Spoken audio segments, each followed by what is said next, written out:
Good morning, everybody. You're unmuted.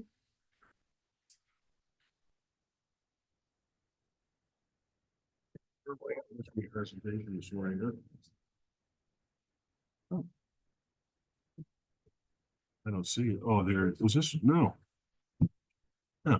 I don't see it on the agenda. What's that? What do these guys do? It never got put on the agenda. It was supposed to be. Oh. So we're adding it to it now. Yeah, it's like, I think it's just the first thing we're gonna do. It's like a life-saving thing or something that happened. Are you gonna jump on the floor there and they're gonna demonstrate on you? What's that? I'd just say, let me go. It's been a good run. Just be quick about it, right? I'm in pretty good shape. I went to confession last week. Ready? I think it'd be, yeah, just. I'd like to call this meeting to order, the Benzie County Board of Commissioners. Today is December 10th, 2024. We're in the Frank Walter House Boardroom. Roll call, please. Cunningham is excused. Janat, Here. Markey, Here. Nye. Here. Roloffs. Here, Sauer, Here. Worsakki. Here. please stand for the invocation and pledge of allegiance. Dear Lord, thank you for the opportunity to serve the citizens of Benzie County. I'd ask for your guidance with the decisions we make today. Please keep all of our public safety personnel safe and free from harm. And I ask this in the name of your son. Amen. I pledge allegiance to the flag of the United States of America and to the republic for which it stands, one nation, under God, indivisible, with liberty and justice for all. Please be seated.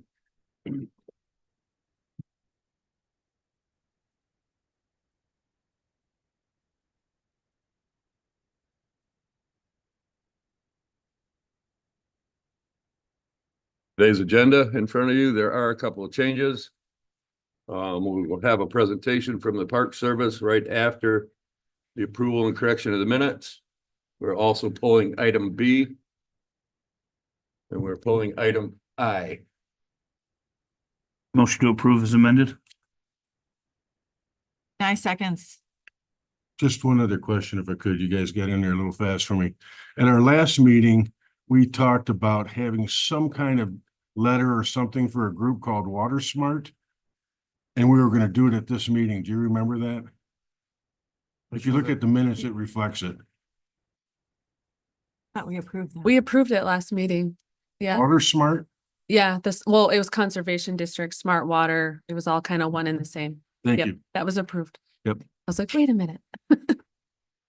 Anybody else?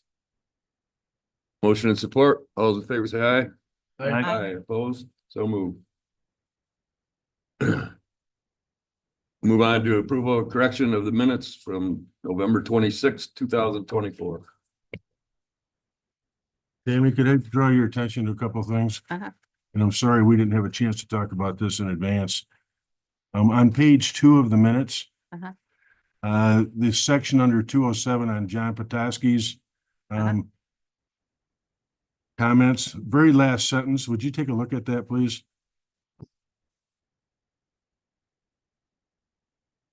It says, there has been not traffic study. I think you probably meant to say no traffic study. Yep.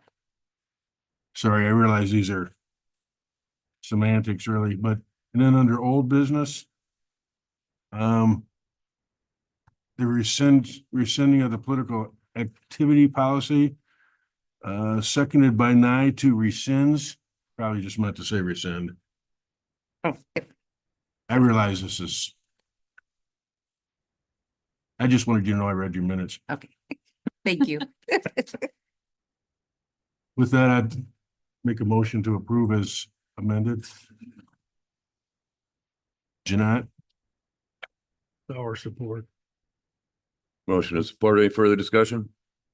All those in favor say aye. Aye. Aye, opposed? So moved.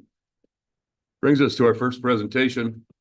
I'd like to welcome Senior Ranger Scott Deckers and some of the other folks from the National Park Service. Scott?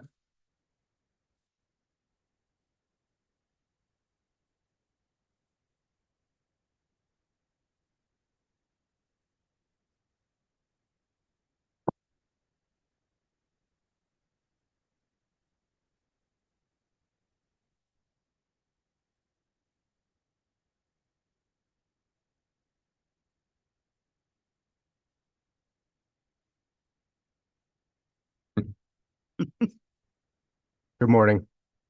Thank you so much for letting us take some time this morning to recognize two Benzie County officers.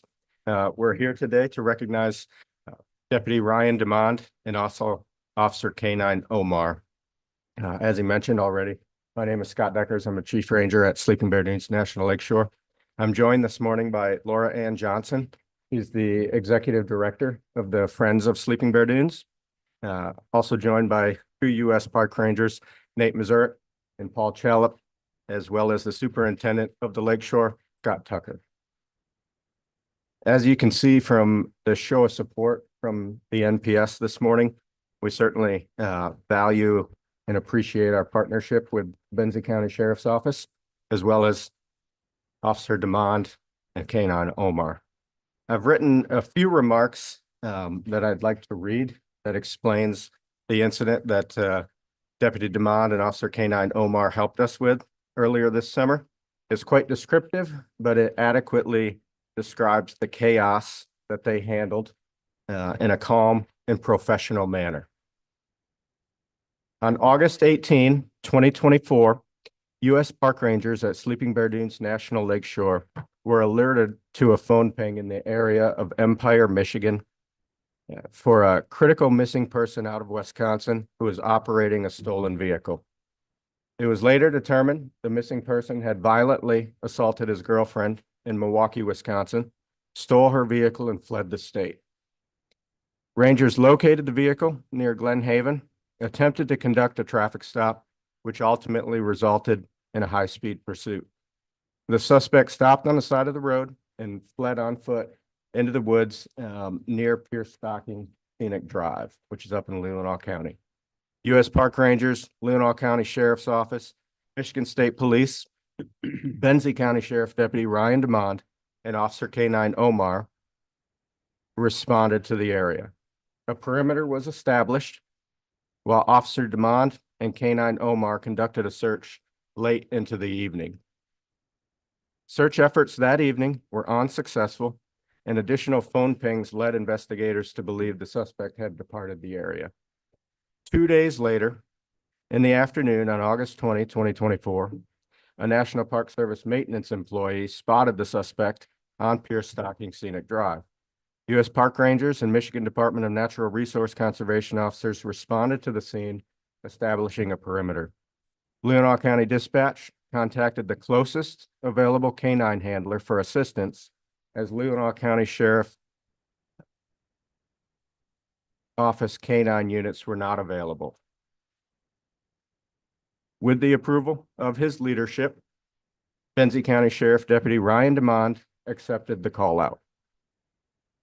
Deputy Demond and Officer K-9 Omar responded to the scene in an effort to selflessly assist fellow law enforcement officers. Deputy Demond and Officer K-9 Omar arrived on scene, paired up with a U.S. Park Ranger, and began to track the suspect into the woods. Deputy Demond and Officer K-9 Omar quickly located the suspect, who was holding a knife to his neck, threatening suicide. Deputy Demond remained extremely calm, engaging the suspect in conversation while offering words of support and care. The contact quickly escalated as the dangerous felon continued to stab himself, defying officers' commands as they closed the distance. Both officers unsuccessfully deployed their tasers in an effort to subdue the suspect. The suspect raised a knife and immediately charged Deputy Demond, Officer K-9 Omar, and a U.S. Park Ranger. The suspect attacked officers and a violent altercation ensued. Officer K-9 Omar, under the command of handler Deputy Demond, sprang into action to assist in restraining the suspect. Deputy Demond, Officer K-9 Omar, and the U.S. Park Ranger ultimately gained control of the dangerous criminal following a violent fight. The suspect was successfully taken into custody and ultimately survived this encounter due to the exceptional response by officers, including K-9 Omar. Deputy Demond was injured during this apprehension, which illustrates how violent this incident truly was. The National Park Service would like to extend our appreciation to the Benzie County Sheriff's Office, Deputy Ryan Demond, and Officer K-9 Omar for their leadership, bravery, and professional response and apprehension of this dangerous criminal. The National Park Service has purchased a couple plaques for these officers, and the Friends of Sleeping Bear Dunes has purchased a generous gift card that will benefit the Benzie County K-9 program. Again, we'd just like to say thank you very much, Deputy DeMond and Officer K-9 Omar.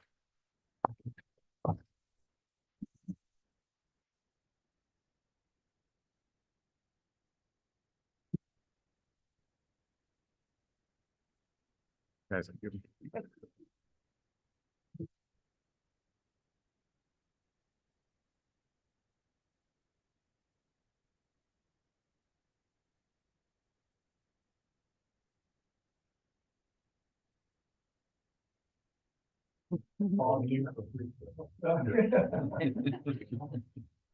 He gets a bag of strap.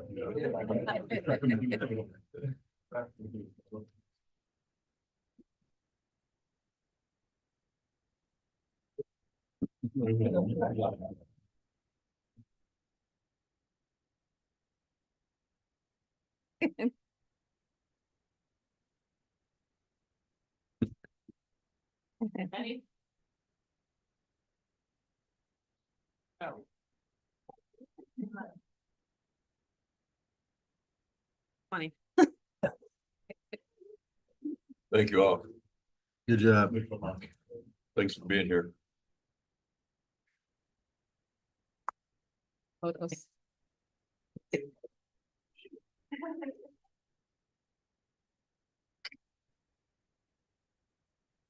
And now half the people are gone. I know. Stay for us.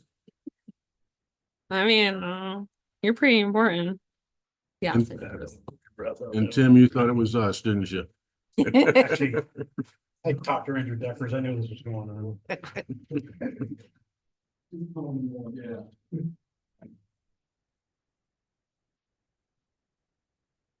So this brings us to our first public input. Anybody like to share under public input?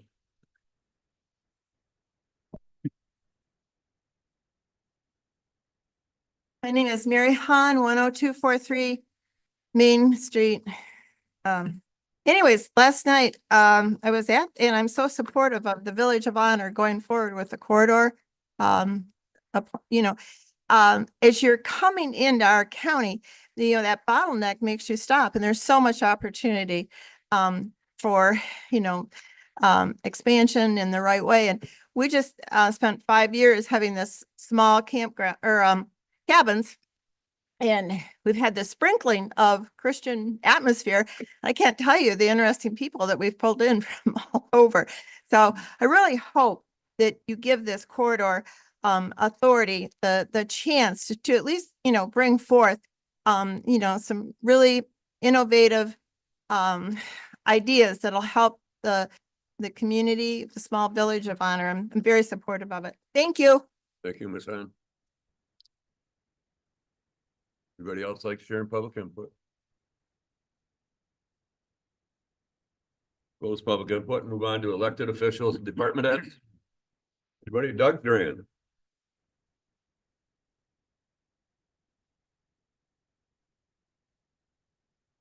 Good morning, Douglas Duran with Benzie Senior Resources. I'm here to review our year-end report that all of you have in your packet. The first page is a message from our board president. Second page is my heartfelt response with my time I spent with Benzie Senior Resources for almost 12 years. And how I enjoyed it, the support of the community, and there's a lot to celebrate of my tenure there. But again, the community has been supportive during my time with Benzie Senior Resources. They helped increase the millage ×2, which has been beneficial with the expansion of our programs and the services to our seniors in Benzie County. The highlights for 2024, the most important one, well, one of them, it is important, is our discovery process. For quite a few years, we had in our minds and our brains what we would like to see Benzie Senior Resources become with a new building, the positive expansion of that, bringing all services under one roof and expanding space size to bring more activities to the seniors, and the staff to grow. I see a future growth and offering of different services and staff to Benzie Senior Resources. So it's nice to have that now completed, done, master plan kind of in place. And the board and the new executive director can move forward with that when time comes. The Blueberry Dash but the walkathon became the Blueberry Dash, and a 5K more of a celebration of that. And it was one of the most successful fundraising events we've ever had. We brought back soup night, and that was the honor food pantry used to do that. We hosted it, and then when they no longer did that, my advisory council at TGP at the Gathering Place took it on. And so it's up and running, and again, successful fundraising for the Gathering Place. And so that was neat to see. And then the service summary. Again, we've saw some, record numbers again for clients for the snowplow program, foot appointment clinics, individuals seeing the estate planner, attorney at our office. We had our third highest number of meals prepared. So again, another successful year for Benzie Senior Resources.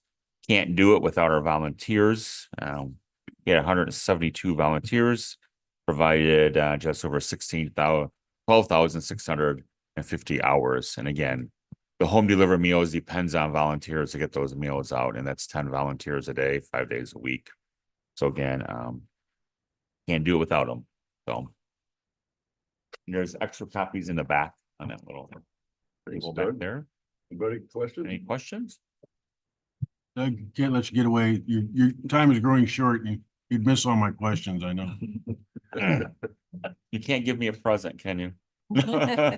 Your present from me is that you won't have to deal with me anymore. How's No, it? no, No, been a actually, pleasure. It's Mr. been my Brown. pleasure too. I think, I think highly of you. I know. When you went through your series of outreach to the community, knowing that, establishing that the growth in Benzie County is our senior population, is there any services you discovered that are needed that we're not presently providing?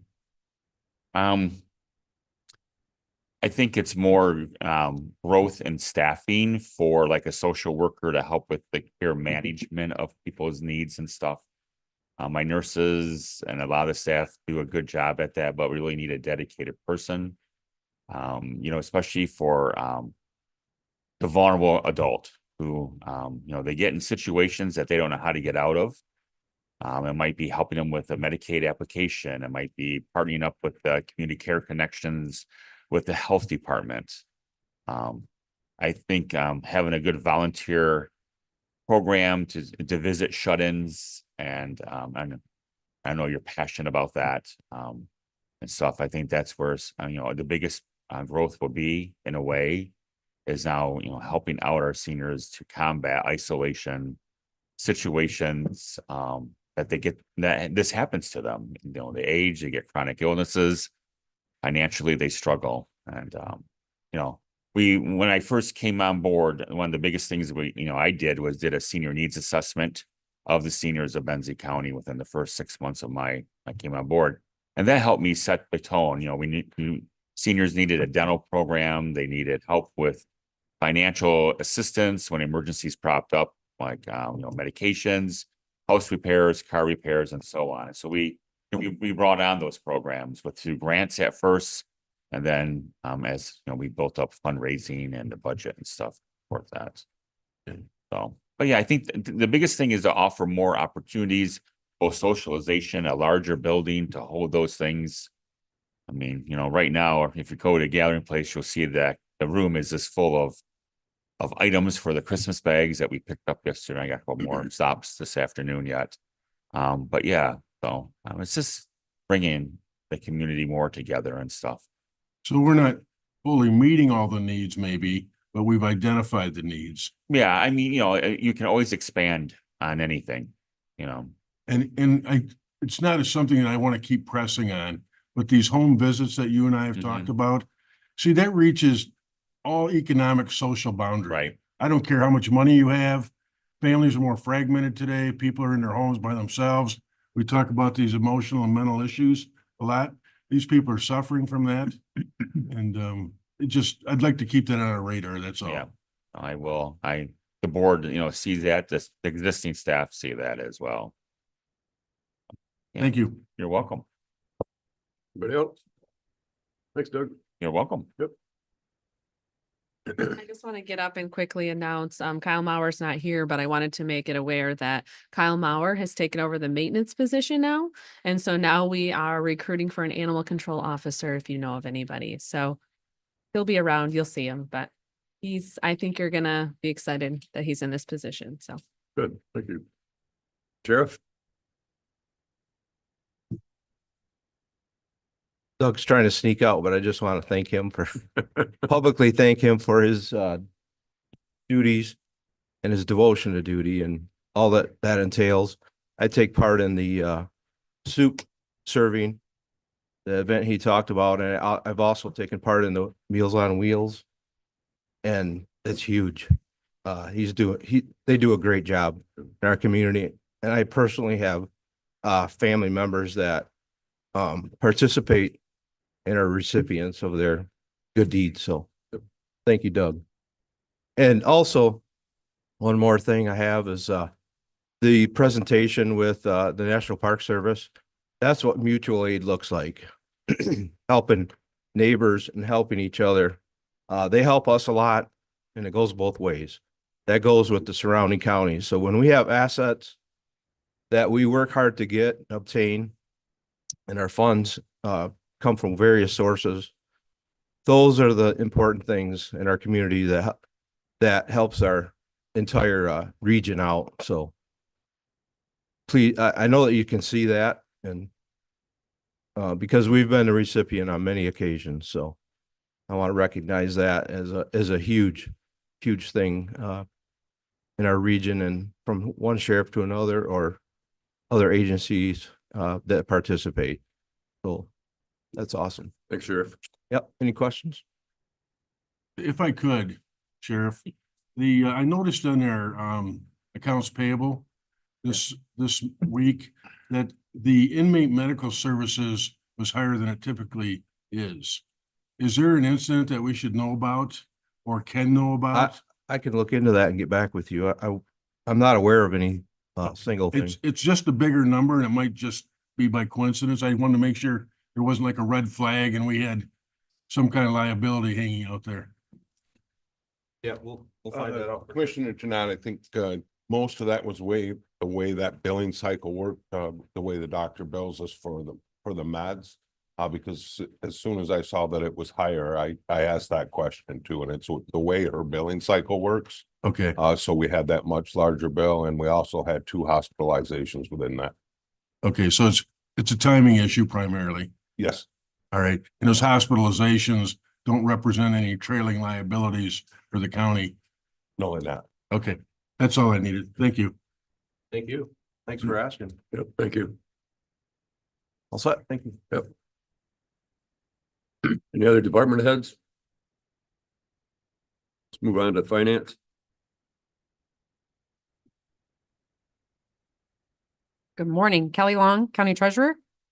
Let's see, November 22nd through December 5th of 2024, we have bills to approve in the amount of $222,238.97.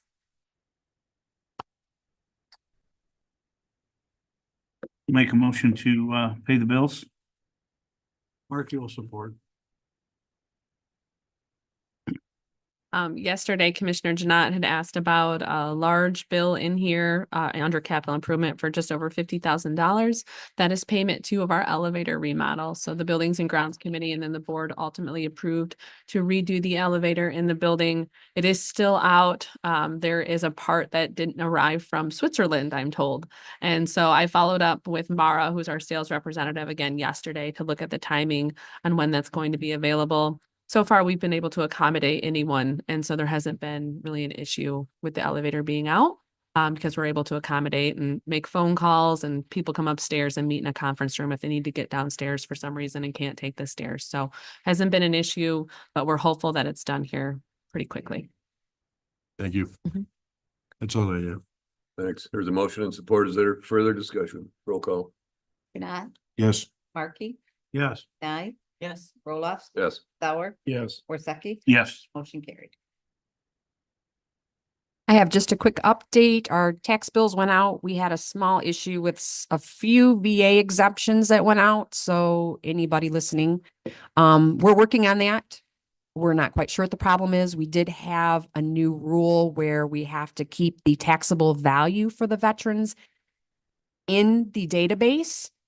So there's a little snitch or something going on. It's the first year we've had this happen. So we're working on that problem. If you guys get any calls on that, we are working on it. If they had a VA exemption, the bill will be fixed and they'll get a letter from their township letting them know that.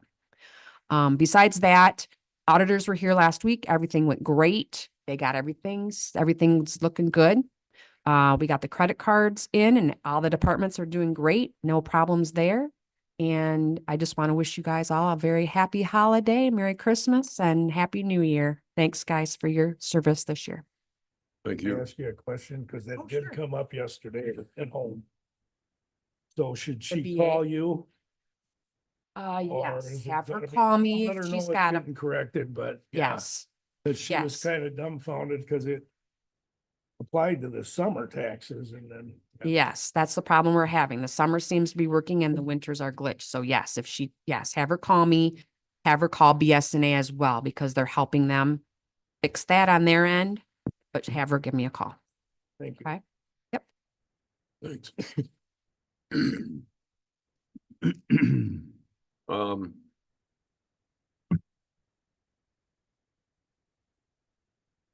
A presentation at 9:30, and let's move to that right now. Justin, if you would, please. Justin is here from Cherry Capital and he did pass out a one pager on all of your desks to go over today regarding the broadband expansion project efforts here in Benzie. Did everybody get the packet we put together? Okay, so I handed out an update after we sent out the packet. We were looking at the numbers and it didn't seem right to us what we sent out. And it wasn't, so that's what I shared, or that's what I passed out was the correct numbers. So looking at that spreadsheet, we have all the townships in Benzie.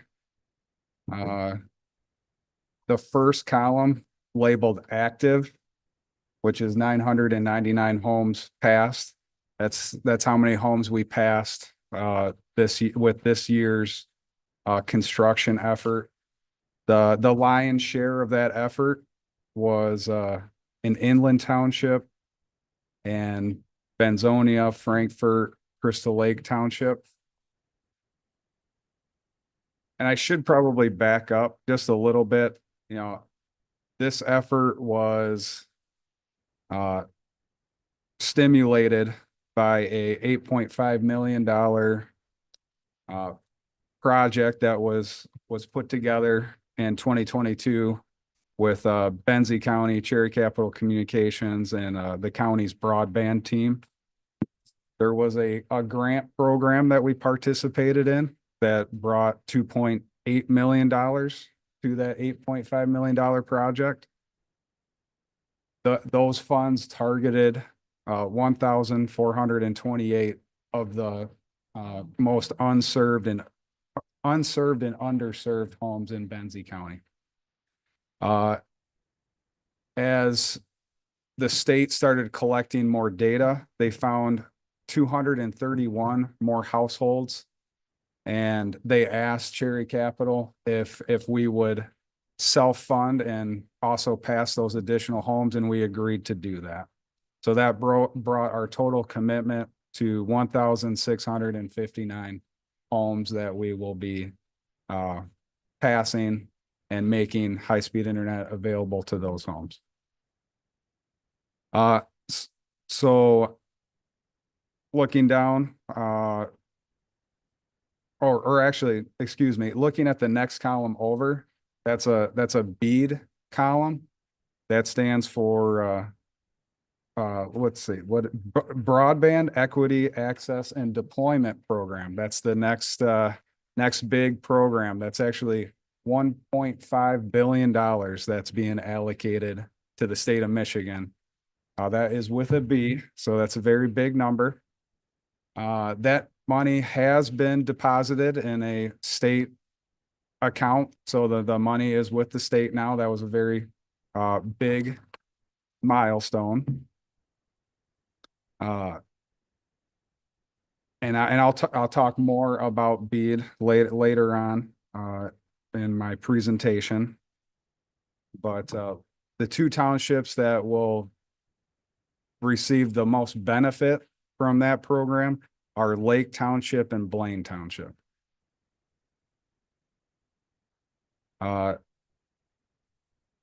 So, all right, next column. Oh, and so the next column over, we called that engineered, but justified by demand. So that has nothing to do with Robin, but as we're building out these networks, we're near other areas.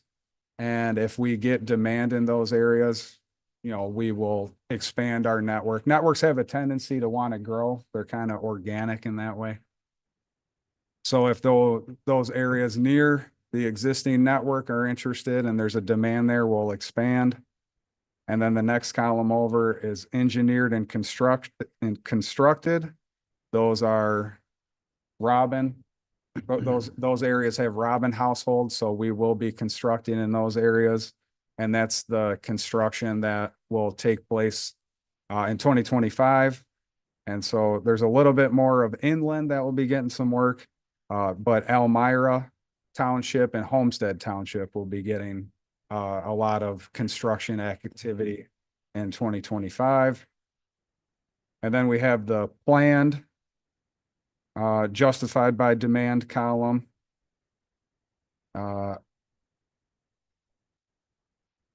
Those are households near the Robin route that are waiting.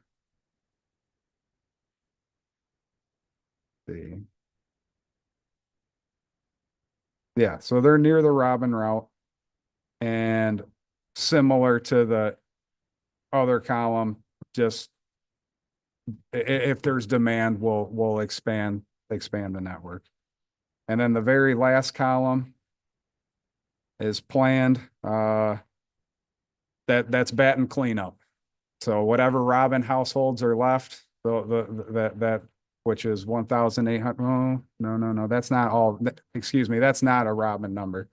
That's just the total houses passed, and that's gonna get or that's quite a bit of Benzonia County or Benzonia Township, and a little bit more of inland and some of Joyfield Township. So that kind of that goes through the worksheet. So moving on to page 2. So they didn't end up getting the update in their packet. I just Oh. emailed it to all of Oh, you, okay. specifically. Okay. Sorry. That's okay. That's okay. So on page 2 of a map of Benzie County, and it just when you get a chance to look at your email, it's pretty self-explanatory. But we've divided the county where we're working up into these different, we call them areas of interest, and so it's just different focus areas.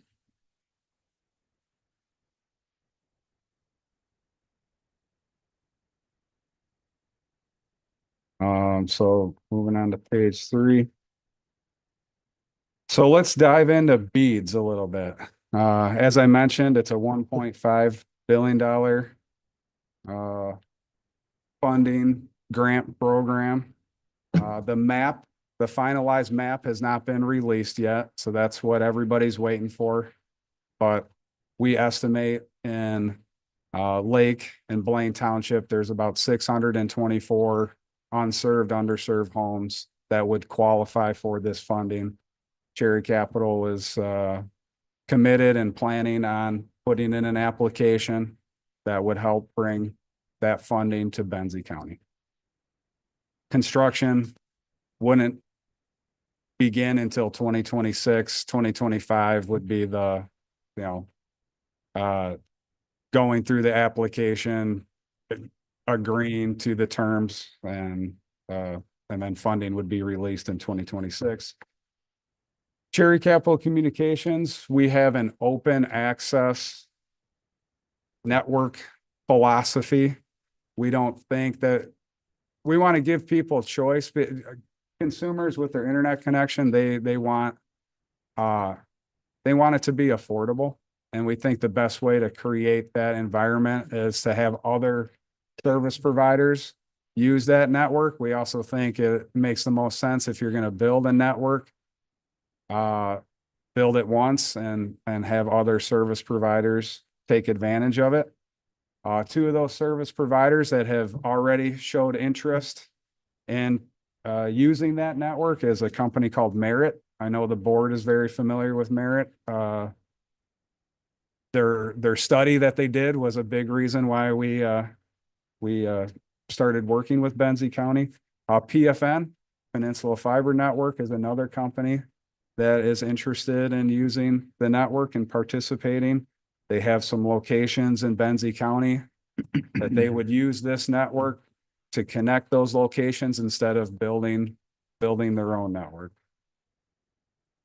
We have some new initiatives happening that we wanted to talk to you guys about. There's going to be a lot of grant opportunities around water and sewer and road improvements. So the village of Elk Rapids, which is where we're headquartered, created a dig once resolution, and we have 2 case studies currently happening. They were one of the case studies, they were redoing the sidewalk, and when they were redoing the sidewalk, we put in conduit for the fiber network, and we also put conduit in for some street lights that they would like to add to the downtown road, and that helped, reduce everybody's costs. And the other one is a sewer water project. But next year, and through those case studies, we want to create an ordinance. So we're just trying to spread the word to counties and townships that creating a dig once policy is a smart move and can help maximize these opportunities that will be coming up in the very near future. Especially with water and sewer, a lot of times you're running a line from the road to the house. So it's a good opportunity to do that work together. When we talked about beads, we talked about there was some defaults and some, I guess I should say beads is kind of batting cleanup for a lot of other programs that were designed to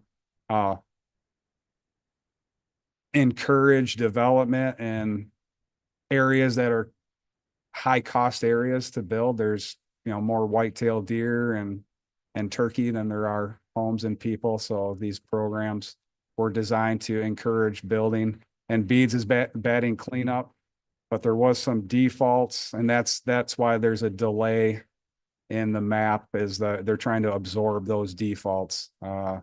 Beads philosophy, or the state of Michigan, the MyHigh office, Michigan High-Speed Internet office, their philosophy is they don't want anybody to be left behind. This is a once in a lifetime opportunity. They really are trying to be good stewards of these funds. Mitch is a consultant who's been extremely helpful.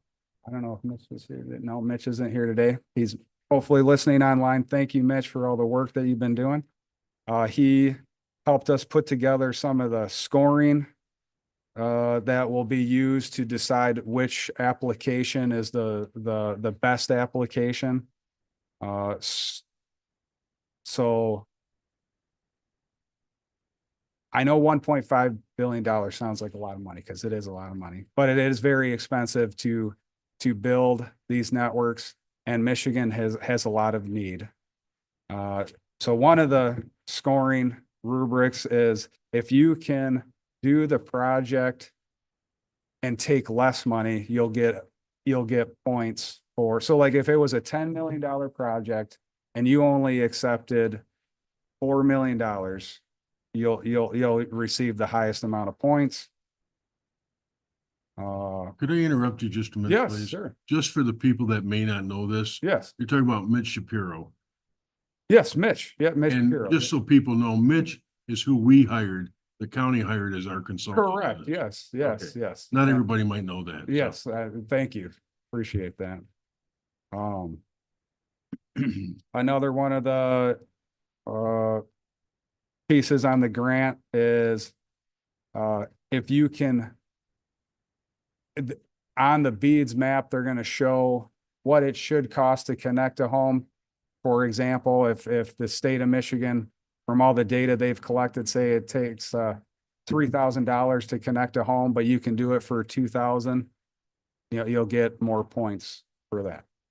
So that actually benefits smaller companies like Cherry Capital Communication, because historically we're very efficient with the funds that we have, and we're usually able to maximize every dollar that we get. One of the other factors is affordability. If you're able to offer gig service for $67 a month, you get 25 points on the application. There's a little concern on that. It might discourage smaller providers from taking full advantage of an open access network. So we're a little concerned with that, because it would, it already takes tight margins and makes them even tighter. But it does count for 25 points if you can offer gig service for $67 a month.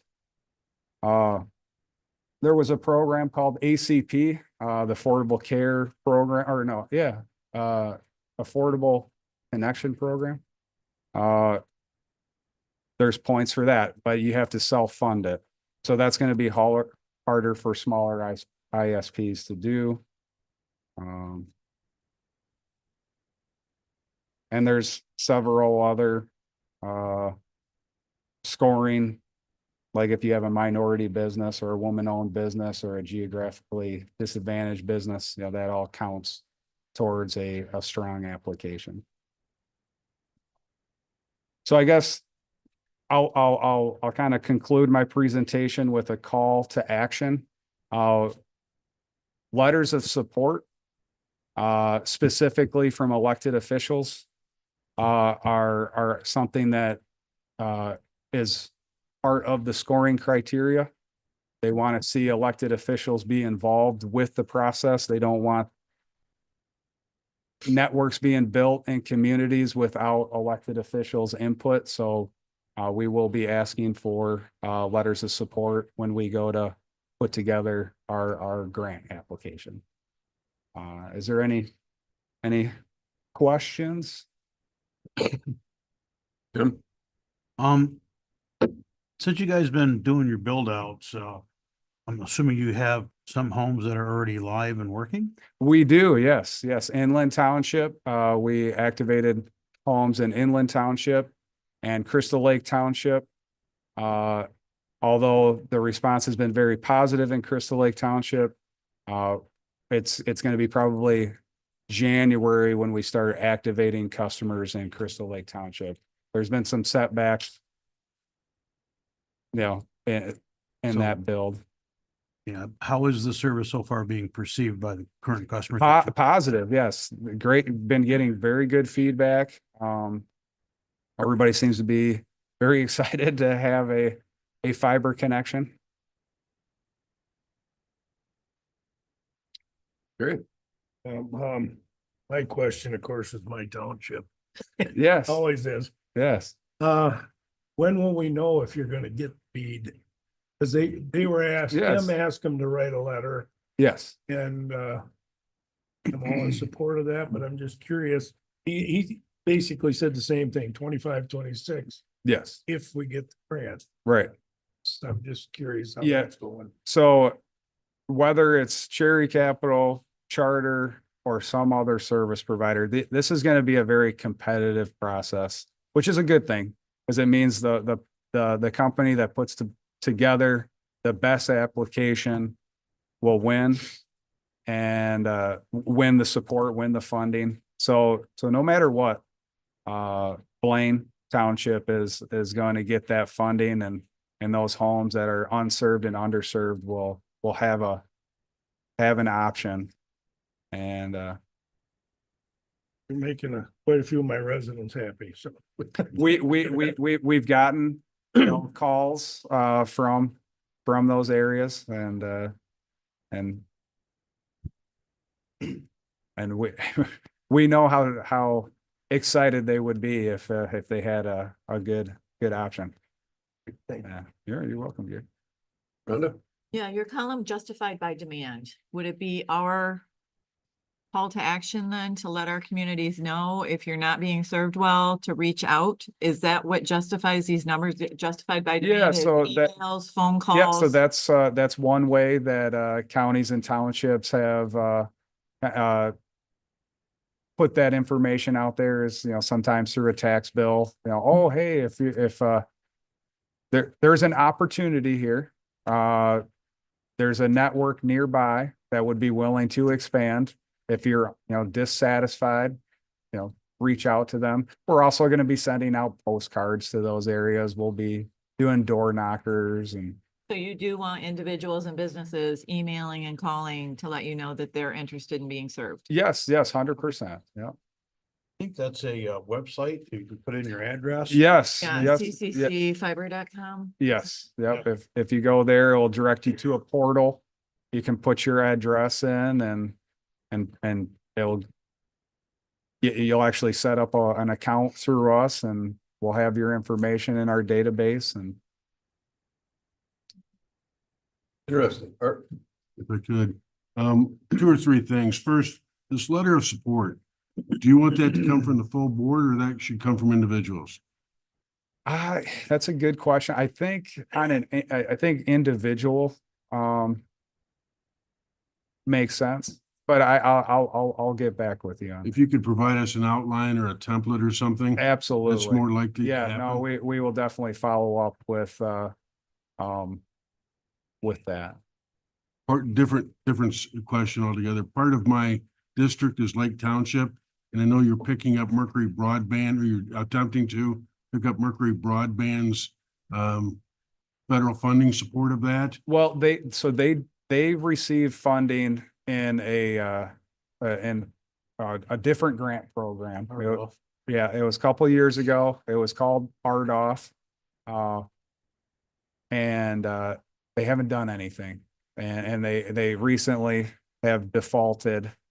And it's good that they defaulted, because they're not doing anything. And so now that means a township like Lake Township or a township like Blaine would have those funds available to them. So this came up in a meeting that I was at with them.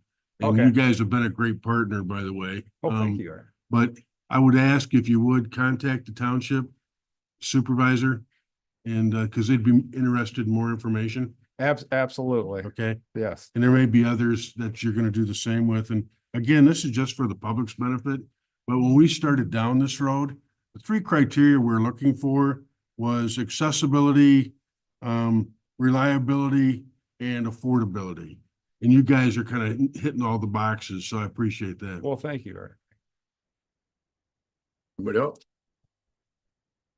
Justin, can I get your last name? Maylone, Maylone. And Tim does apologize. He usually gives these presentations, but he had a conflict that he couldn't reschedule, and so he sent me instead. Very good. Thank you. Thanks for your time.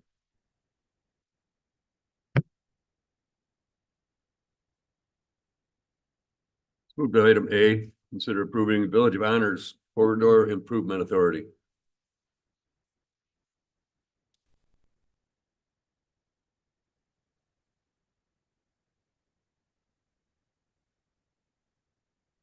Morning.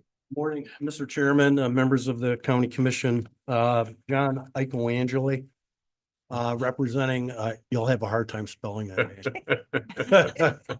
She's awesome. She can find. I'm representing the Village of Honor. They have been working for about 9 months on looking at the creation of a corridor improvement authority along US 31 to improve their business district, the viability of it, the viability of the businesses, and some of the public infrastructure. Last night, the village council did approve a resolution to establish a CIA, but they are very interested in county support. And during a meeting, probably maybe 6 weeks ago, 2 months ago, with the county administrator and Commissioner Markey, the discussion was that if the CIA was formed and a board is constituted, the village was interested in opening up one of the chairs on the board for a county representation, which would then be a really good linkage with the county's economic development program of having a representative on that board to partner with. The village is interested. When we had the public hearing with the business owners and the residents, we had about a half a dozen business owners that volunteered that if the board was created, they would like to serve on the board. So we think it's a very exciting program for them. But we really would like, they would really like the county's support as part of the process going forward. So do you have any questions for me? That's something, Tim? I just know that, the villages, this is something that they would really like to have county support of. They're gonna move forward, I believe, whether they get our support or not.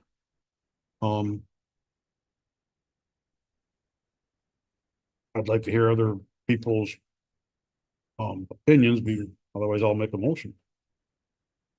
So at the last meeting, John wasn't able to be here. And so now that he's here, I know there was a lot of questions when we talked about this before, as well as Commissioner Markey wasn't able to be present as well. So in your packet, I included all the information, as well as information from the MEDC regarding what the authority entails.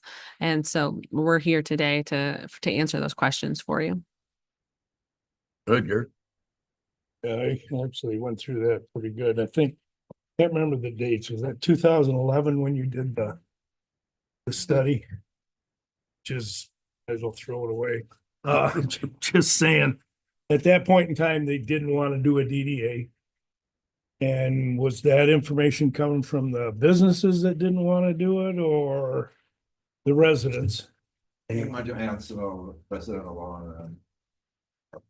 At that point, it was actually an individual in the village who went around knocking on doors saying this people are dangerous. This is you can't accept this. They're going to take eminent domain. They're going to take a property away and all those things. And it we weren't prepared for that, and it kind of got derailed on that. And actually, it put us on. We froze up for about a year, didn't know where we were going to go with that. But this time we have been prepared that much better, especially with the involvement of Beckett and Rader here. So I think it's different now. There was no opposition at the meeting at the village yesterday or anything like that either. So it's a unanimous decision to forward. Well, have you got, I have a lot of stuff. I'm sorry. You have a lot of support from the business owners. I was going to call Doug because I know Doug Rodriguez and some of those folks, because basically they're the ones going to be footing the bill. And just as long as they're on board with it, I'm good with it. But They're not going to put a bill. Well, Explain they're good with it. We had people that were at the public hearing that raised their hand and said, if you do create it, we'd like to serve on the board. So the business owners are supportive of it. The way that the authority is set up is, the first thing was that the village established it. Now they have to go through and they have to appoint members to it. And then the members have to organize themselves. And one of the things that the state statute says is one of the first items is they need to come together and have a plan on what they want to do. And that plan eventually will be presented to the county, because the county's by state statute has to review the plan as well. So we're, this is a process that's probably going to take, another year between constituting the board. They have to prepare bylaws, a development plan.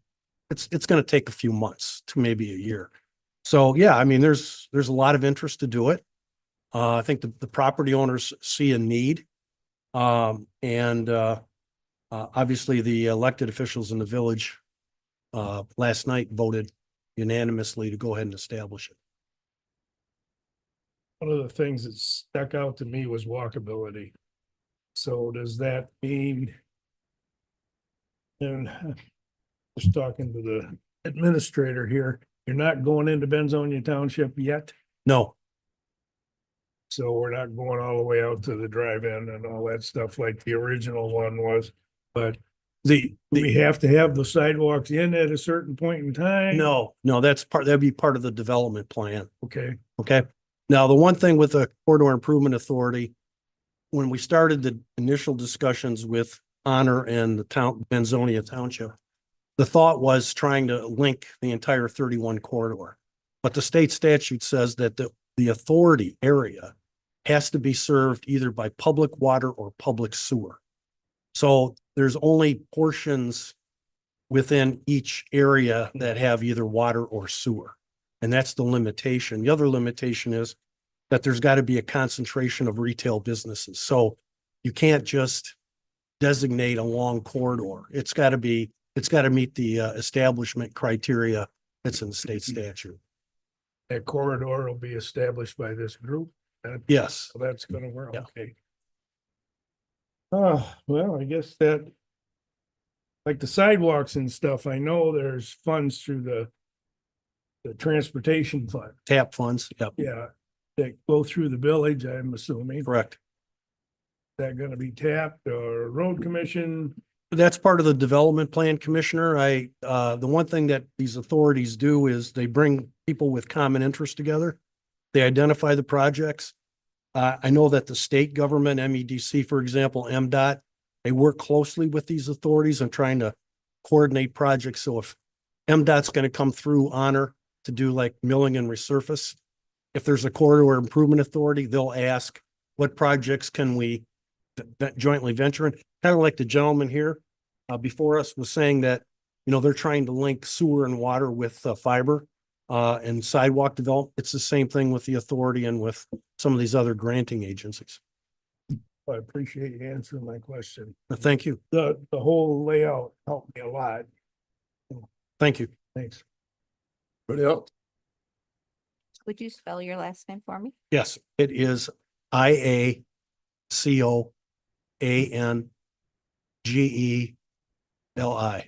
And it's Irish, by the way. That's why I said I didn't know how to say it yesterday. Thank you, Commissioners. Thank you. Thank you. So Katie, a yes vote on this doesn't create obligation for the county at this point, and No. we're not deciding on having county representation in the authority at this point. My No, concern there is that we set a precedent. no. So, like Commissioner Markey said, they can really move forward without, eventually plans will come to the county, but they really just want buy-in from the beginning so that they're not heading down this rocky trail of, well, the county doesn't support it. Will they ever support a plan and so forth? And so they're just looking for that support in this and continuing to pursue this endeavor. Just so that it's kind of a holistic approach versus just the authority going on their own. And I did read the packet and all the work that was done in 2011 that was dated to me. So it's very important that you brought forward that a current vote was made and that you have support today. It just makes a bigger picture of this has been being worked on for a very long time. A lot of effort's gone into this, so I appreciate that. Thank you. Gotta put my eyes on it. There you go. I'll make a motion that the Board of Commissioners supports the creation of a corridor improvement authority, Village of Honor. Second. There's a motion and support. Any further discussion? Roll call, please. Markey, Yes. Nye, Yes. Roloffs, Yes. Sauer, Yes. Worsakki, Yes. Janai, Yes. motion carried. Thank you. New business. Item A, consider approving my sale buyout agreement for flyover aerial photography of the entire county. So Brianne wasn't able to be here this morning due to a family emergency, but what is in front of you today is to move forward with new aerial photography. So through the state's partnership program on a 4 to 5 year cycle, there's new flyover aerials that are done of the entire state of Michigan. And in 2025 is kind of our turn in the grand scheme of this. And so the state does contribute to the project just over $10,000, but then we have to make up the difference of about $19,000. I do have 3 examples of the difference between 6 and 12-inch resolution. What Brianne is asking for is 6-inch resolution. You flip it over, it's 6-inch on the back, Gary. Is because it's much clearer for the folks. So this mapping not only is for parcel maintenance and the community to view through our new parcel linking service available. This also ties into central dispatch as well. And Corey Ellis is here to give any information on that or answer any questions on how it ties into central dispatch as well. But what's in front of you is to approve a contract to work together with Manistee and Leelanau County, which also brings down the price to do flyover aerials in the 2025 timeline for $19,000. And then all the data becomes ours for equalization and central dispatch purposes.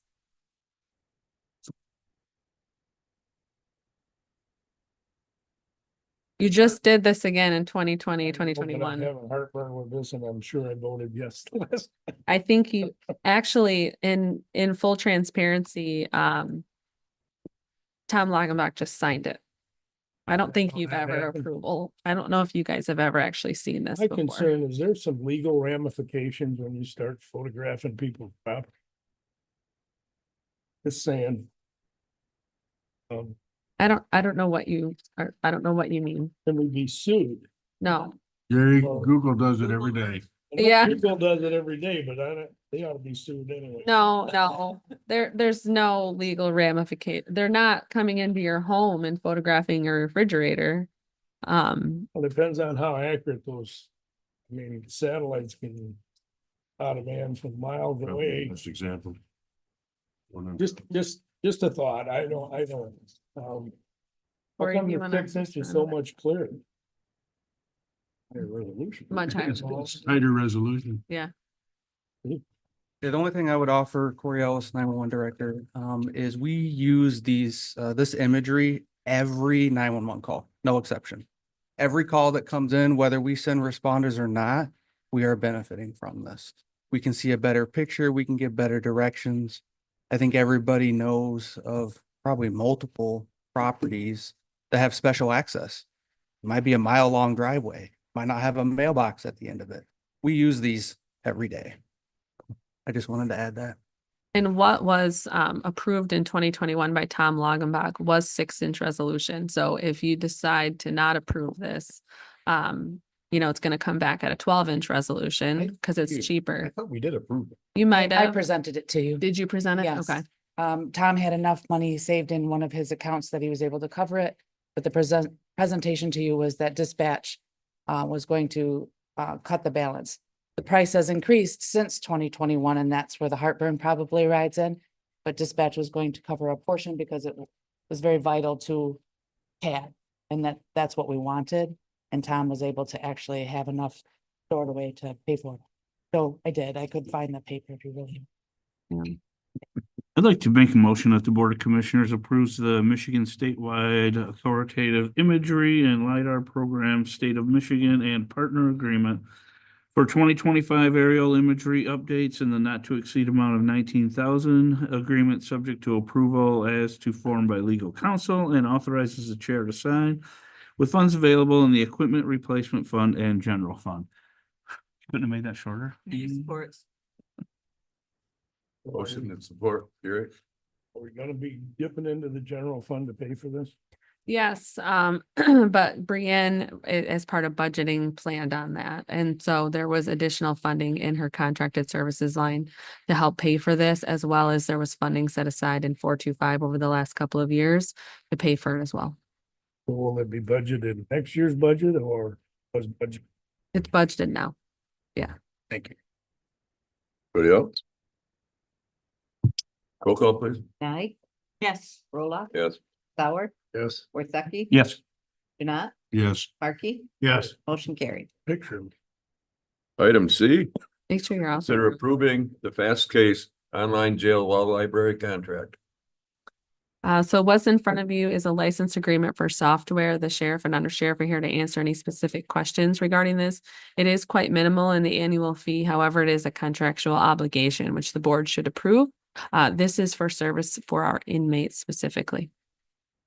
Jeanette moves that the Board of Commissioners authorizes an agreement with Fastcase for software licensing to provide online legal resources to Benzie County inmates for a period of 5 years with an initial cost of $600 annually and a 3% increase each year thereafter, with funds available in the jail fund.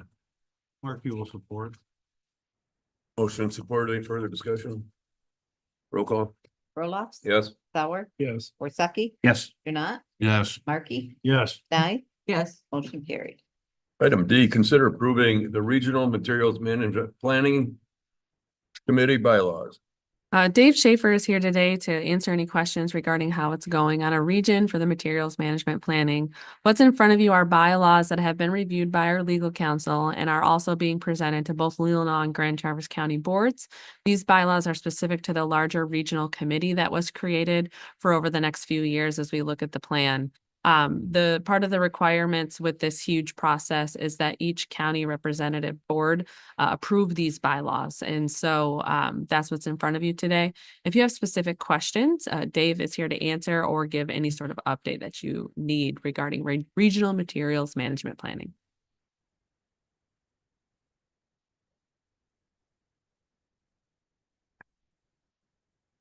I'll go ahead and make a motion that the Board of Commissioners approves the Material Management Planning Committee bylaws for the regional committee as presented and included in the December 10th, 2024 packet communications. I'll support. Period. Ask away. All right, is this open-ended as far as increasing the cost to to our residents? Or What do you mean? right now, there's a maximum that we levy? No, there's no, Stay there? yeah, there won't be any costs to the residents of the county. Funding will actually come in to support this. Grand Traverse County has requested a small $2,500 fee. I think this is just kind of for the original organization. They've taken on the original heavy lift to get things in motion.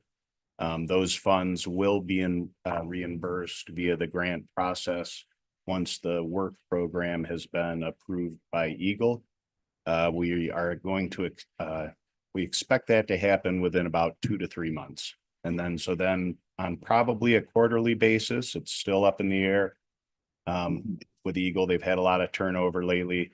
We'll start to see funds coming in. And so that there will be no cost at all, and it'll actually be a line of revenue.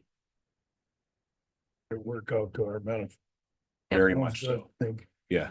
Cheers. And the link within the packet will take you to our website. We are housing all the agendas and such on our website. It's essentially a link to Grand Traverse. So you can view all that. They also are being recorded. So if you're unable to attend the meetings, there's no requirement to attend the meetings. You can watch them though and keep up on the whole venture. So we have a meeting this Friday. They're the second Friday of every month. And I believe that our third meeting, we've had one already, will be here. Correct. If possible. Fridays in Leelanau County, if I remember. Yep, Friday is in Leelanau and then next month we'll be here in Benzie. So we're going to continue to rotate. So every third month we'll house them here in Benzie. So anyone is welcome. They are open meetings just like this one. So anyone's welcome to attend those. Thanks, Dave. Good to see you guys. Yep, good to see You you. too. Thank you. So there's a motion and support. Any further discussion? Roll call. Sauer, Yes. Worsakki. Yes. Janat, Yes. Markey, Yes. Nye, Yes. Roloff. Yes. Motion carried. Item E, consider a budget amendment to fund the GED program in the jail. At the November 12th meeting, the Board of Commissioners were chatting about funding that was in contingency within the general fund. And the consensus of the board was to bring back a budget amendment to specifically fund GED and inmate schooling programming. So that is what is in front of you today. Say it. I do have a couple questions about this program. So do we have stats on how this works? I mean, for the duration of a person who is in our jail to start the GED program, I guess I just have, does a person actually, we don't know how long their stay is gonna be. So they can start this program and then when they're released, does this pay for them to continue the program? Do we know how many people have completed the program because of these services offered? Just kind of looking for supporting data on how the program works. So within the jail right now, we have 3 individuals that are interested in actually starting the GED program. While they're in the program, our former GED director, teacher, who also wants to continue, and we will offer them that if this is approved, gets them set up in the program. It's done through Michigan Work. Gets the program going and starts their schoolwork. So they have the books, they have the program. If they get out of jail, they can continue that program on their own. However, he does make himself available for phone calls and contacts if they have issues getting through it. We have had 1 that has completed the program and got their GED. And that was within the jail. I don't know how many, once they got out, continued the program. I don't have that number for you, but Ron, our former teacher, may be able to get that for me. So it's continuing even if they're released, as long as they choose to continue it. Some of them can do it in as little as like 6 to 8 weeks. So it can happen within the jail if their time period is that long. And if they're inmates and nobody's interested in participating in the GED program, we're still paying to have this person on call to facilitate the learning? He has never come in when we haven't had anybody. There hasn't been a time that we haven't had him working with inmates since this one took.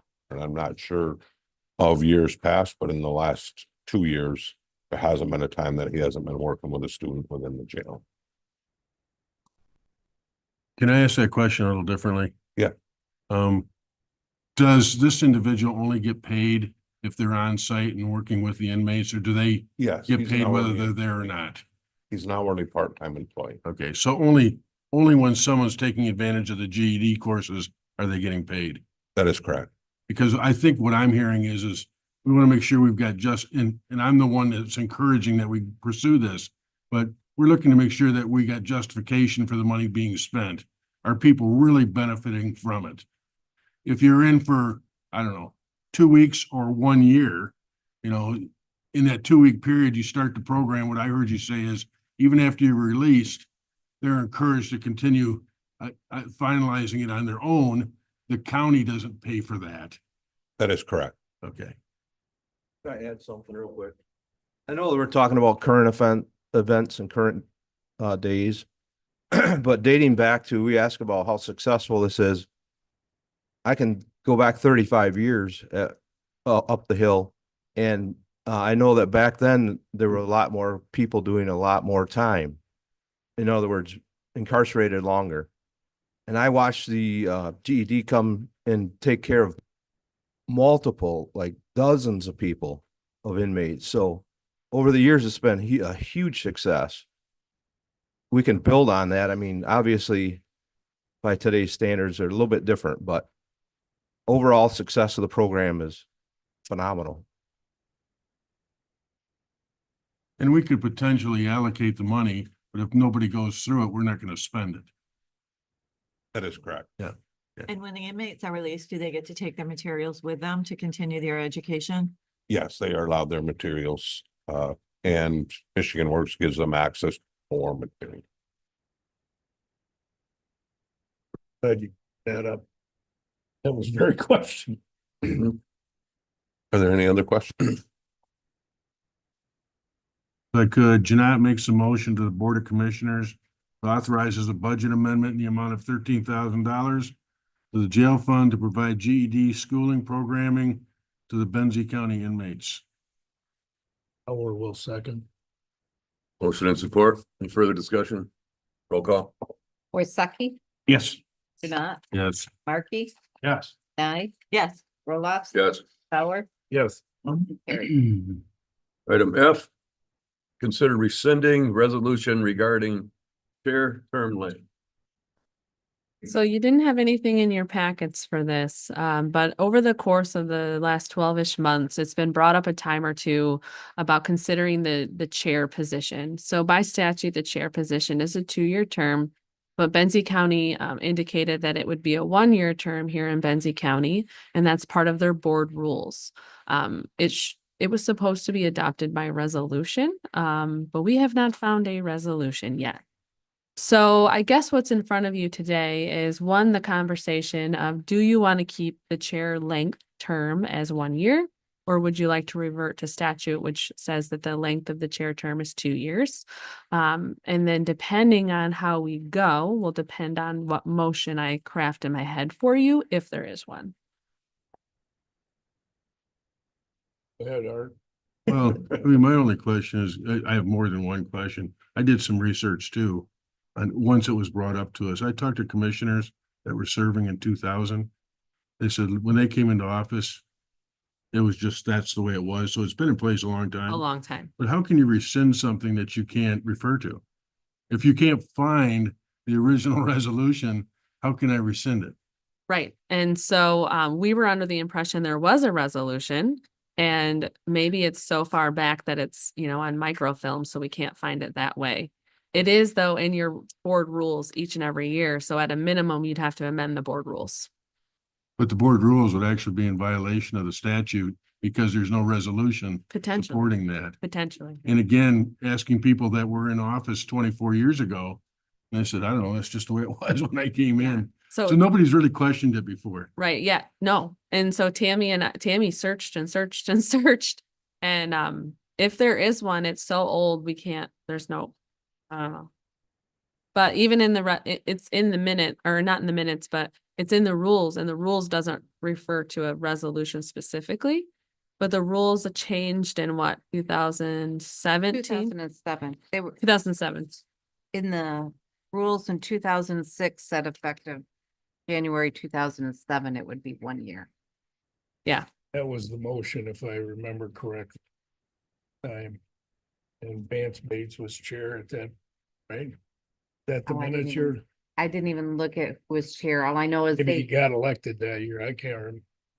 had just, the motion was to recommend the board rules as amended. So then I was going through all the board rules. That was where I saw that thing. Probably all it was. Right. I guess another question we need to have is, what does this board want to do? Do we want to have a chair 1 year or for 2 years? Or for 4? No, you can't. Or. I have some thoughts. Anyway, the reason that was done, because the length of the term of the chair seemed to be in perpetuity at that point in time. And this is not personal, but we're headed down that same road again. What I would like to see is go back to 2 years. I would agree to 2 years if we have a term limit on the chair, that it can't serve any more than 2 consecutive terms back to back. After that point in time, there's a gap in between. I look at 7 members of this board as 7 possible chairs. And the opportunity doesn't seem to always come through because it's all based on personality and that. And if the rule said the chair cannot serve more than 2 terms, 4 years back to back, that would give opportunities for other people to get into that position. And I'd like to see it expand. This is personal to me. That's kind of how I'm looking at this. I don't feel somebody should be in there for 14 years straight. And that's what happened in the past. And then all of a sudden, we go to look at how things were done. A lot of those things were done that probably should have been considered a little differently. Right. That's the past, it's over. But I would think this would give everybody a better opportunity to serve as chair. I like term limits. Not a bad thing. I appreciate your thoughts on that. I'm more in favor of a 1-year term. I think 2 years is a long time if things are not going well. I like being able to have that option annually. But I do think term limits is a good idea. You'd have to do a resolution if we go to one. Well, either way, Okay. I think there needs to be some proper paperwork done, even if it's a redo, just because we're not finding that record because of the time ago it was. So, So I agree with I like the 1 year as well, but in regard to term limits. I mean, with people, right, the board can change every election, right? So if we set a term limit that somebody can only be in it once or twice, but then if there's an election and everybody's replaced on the board except one person or two people, I would think you would want somebody with more experience to be able to lead and be in charge or be the chair instead of somebody with no Well, experience. that's why I said So, consecutive term. If you were on for a year or 2 years, I would say 2-year gaps and then be off for a 4-year. You could do two 4-year terms, then you'd have to be off. Are you proposing you could still serve in a leadership role? Could the chair become vice chair? Sure. I don't have an issue with that. It's just that I'd like to see it get passed around. How would a 1-year term with a 4-year maximum with a 4-year term limit? Or is that too long? No, I don't think it's too. A year goes by exceptionally fast. Just by the time you start thinking, hey, I got sea legs under me and it's over.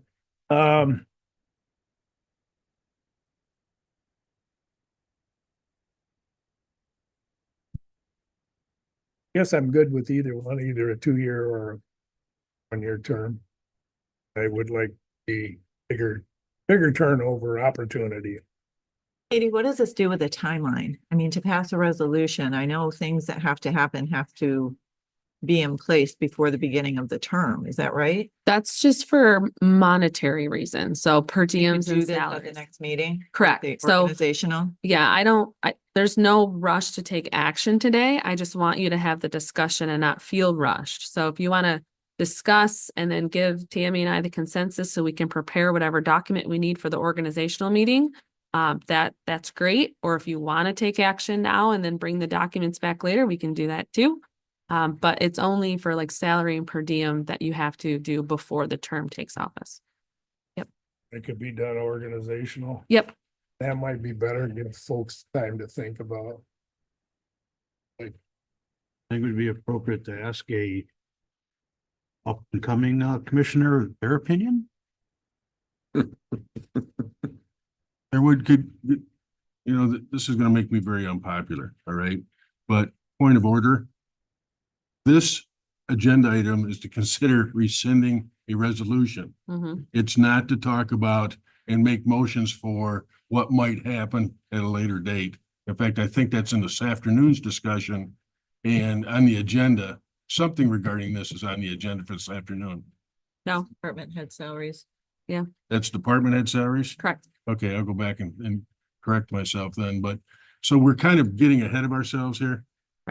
So, yeah, so essentially the agenda item is consider rescinding a resolution regarding 2-year terms. Right. And so Tammy and I were unable to find a resolution even as of Friday at 5 o'clock.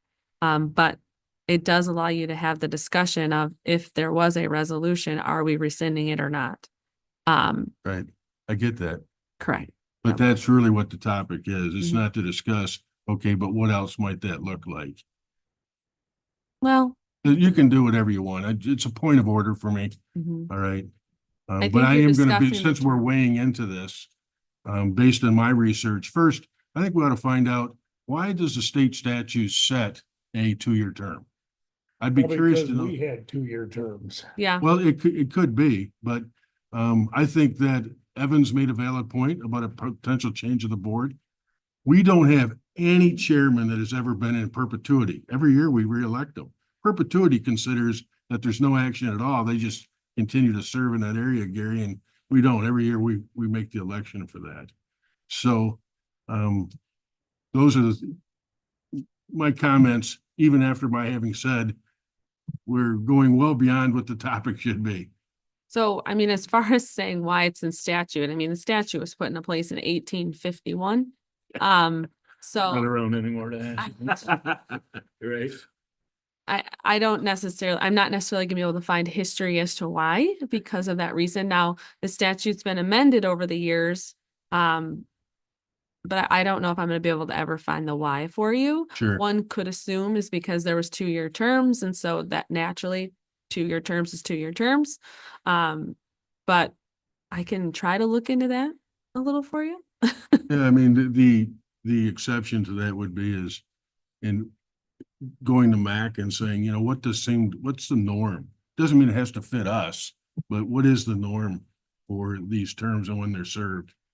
Based on the conversation that I've had around, you know, the table with other administrators, it's kind of a mixed bag. A lot of counties do 2 years and a lot of counties do 1 year. So it's not a matter of we're the only ones. I've heard it both ways by multiple administrators. It's really the preference of Benzie County and what you feel is best. Yeah, okay. Well, we've heard from 2 of us that we prefer the 1 year. Does anybody else want to weigh in where they're leaning? My opinion is I can go either. Doesn't matter to me. And again, I would offer. Doesn't I wanna matter. Ask our Doesn't matter to me. newer commissioner, well, or You want to comment, Cindy?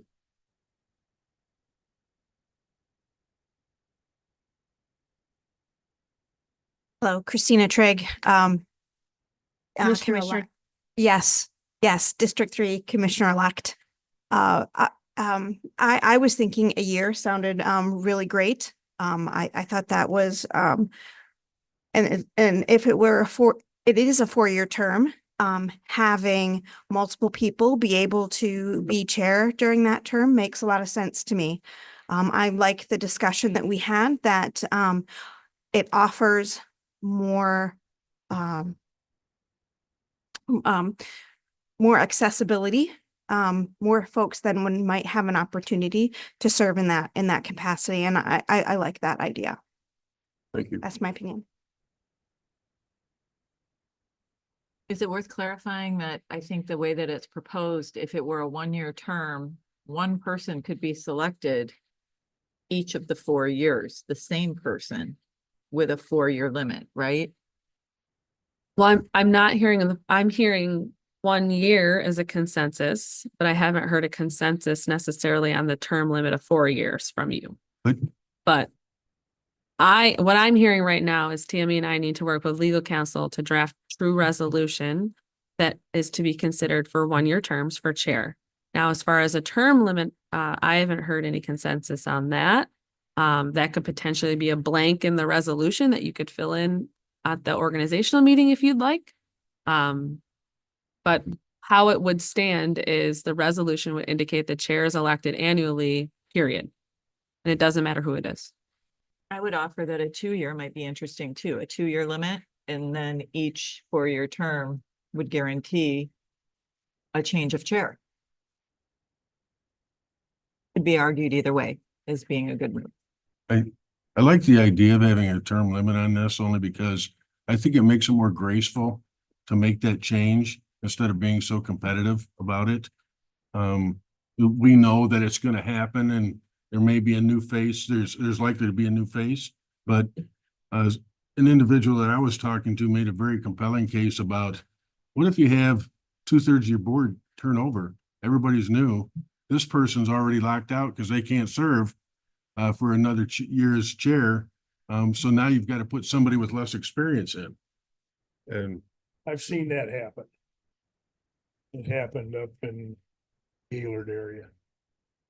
Brought in a completely new board except.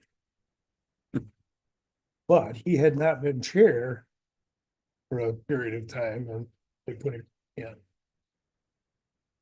You make that an exception in the resolution? Well, you can always, ask to have the rules set aside. Sure. Too. Yeah, Um, if you're unsure about that piece of it, the resolution would be specific to 1-year term. And then part of your rules could address the term limit piece of it. So like Commissioner Janot says, you can set aside the rules. The advantage to having to know that you're gonna be in there for 2 years. First, it allows you to work through an agenda that's gonna be shared by the entire board, obviously. But think of it as just as a new commissioner. Your first year, you're just trying to figure it out. And so just about the time you got it figured out, you may be gone, someone who's coming in. Bob, you've been chair 6 years, 5 years. Surely in that first year, there was a lot of, what is it that I'm really supposed to be Do a lot doing? of dog paddling. And by the way, I want to take this time to tell you, I think you run an excellent meeting. Thank you. I think any of us are probably capable, but I'm Mhm. particularly pleased with the way you run a meeting. But it's what's happening between meetings and what is it that I'm supposed to do? And just about the time you get a working relationship with your administrator, you could be gone. Yep. So, well, I could argue this on each side. And I'm with Jim, whatever the outcome is, I'm okay with. As well. We need to think. Well, and Katie's, giving us that opportunity to do that. With respect to the resolution and the action that we have to take on that, help us work through, how do we, Make it a do blanket. we table it until we have more information? What is it that we should be doing with this action item today? So you don't have to take any action if you don't want to. It's going to come back at the organizational meeting naturally. So there's no action to be taken if there's no action to be taken. I'm hearing from you to present a resolution at the organizational meeting to set in stone the 1-year terms until that resolution is rescinded. I'm also hearing from you to add language in the board rules regarding term lengths to be considered, and that would all be presented to you for the January 7th organizational meeting. And if that's okay with the 6 of you, there's no action to be taken here today. And by the way, I just did double check that agenda this afternoon. You're right. That's regarding compensation. Correct. So your next item on this morning agenda is your compensation. This afternoon is elected officials and department head compensation. Which we're an elected official too, right? Yes, but not a commissioner versus, sorry, Okay, so we need to distinguish the difference. we can do that. Okay. You're just on the ball today. So no action on F. Is that what I hear? I think so. All right. Well, let's try. But before we leave that though, I think the minutes should reflect that an effort was made to find a resolution by staff. No resolution could be found. So that future boards don't take a lot of time up to Right. chase this down. Right. Because if they don't remember it 24 years ago, and the statute went into effect in the 1800s, Yeah, I don't know when that language was added, if it's part of the original or if it was through a statutory amendment. Maybe Cole Stoker could find that information for us. But I'd just be curious if it Yeah. didn't cost us a lot of time. I can Okay. ask them. I mean, they have really good legal experts over there. I would like to think that there was some real thought given to that Well, if they were tying it to, term. your term, you'd think that they would have adjusted it when they adjusted our term to 4 year. And fighting for your term. Yeah, and that's all they focused on was the term length, not the chair. The term length of the chair has been in the House for 10 years before it got passed. So don't think we get anything done too quickly. Right. Runs at a snail's pace.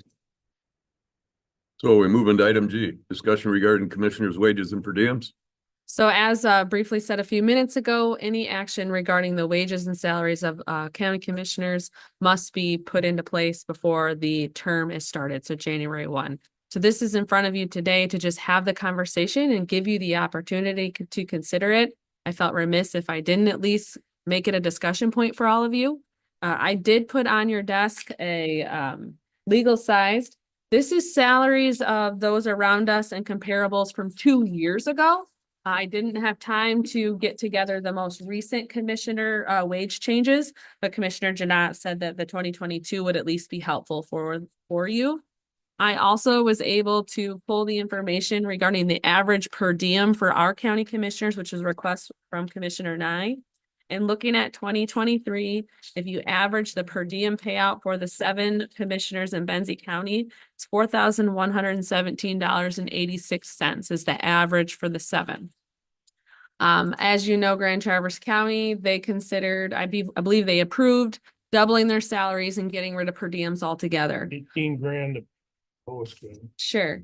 So what's in front of you is anything you want it to be related to your salary and per diems. Do you want to keep it the same? Do you want to eliminate per diems and up a salary?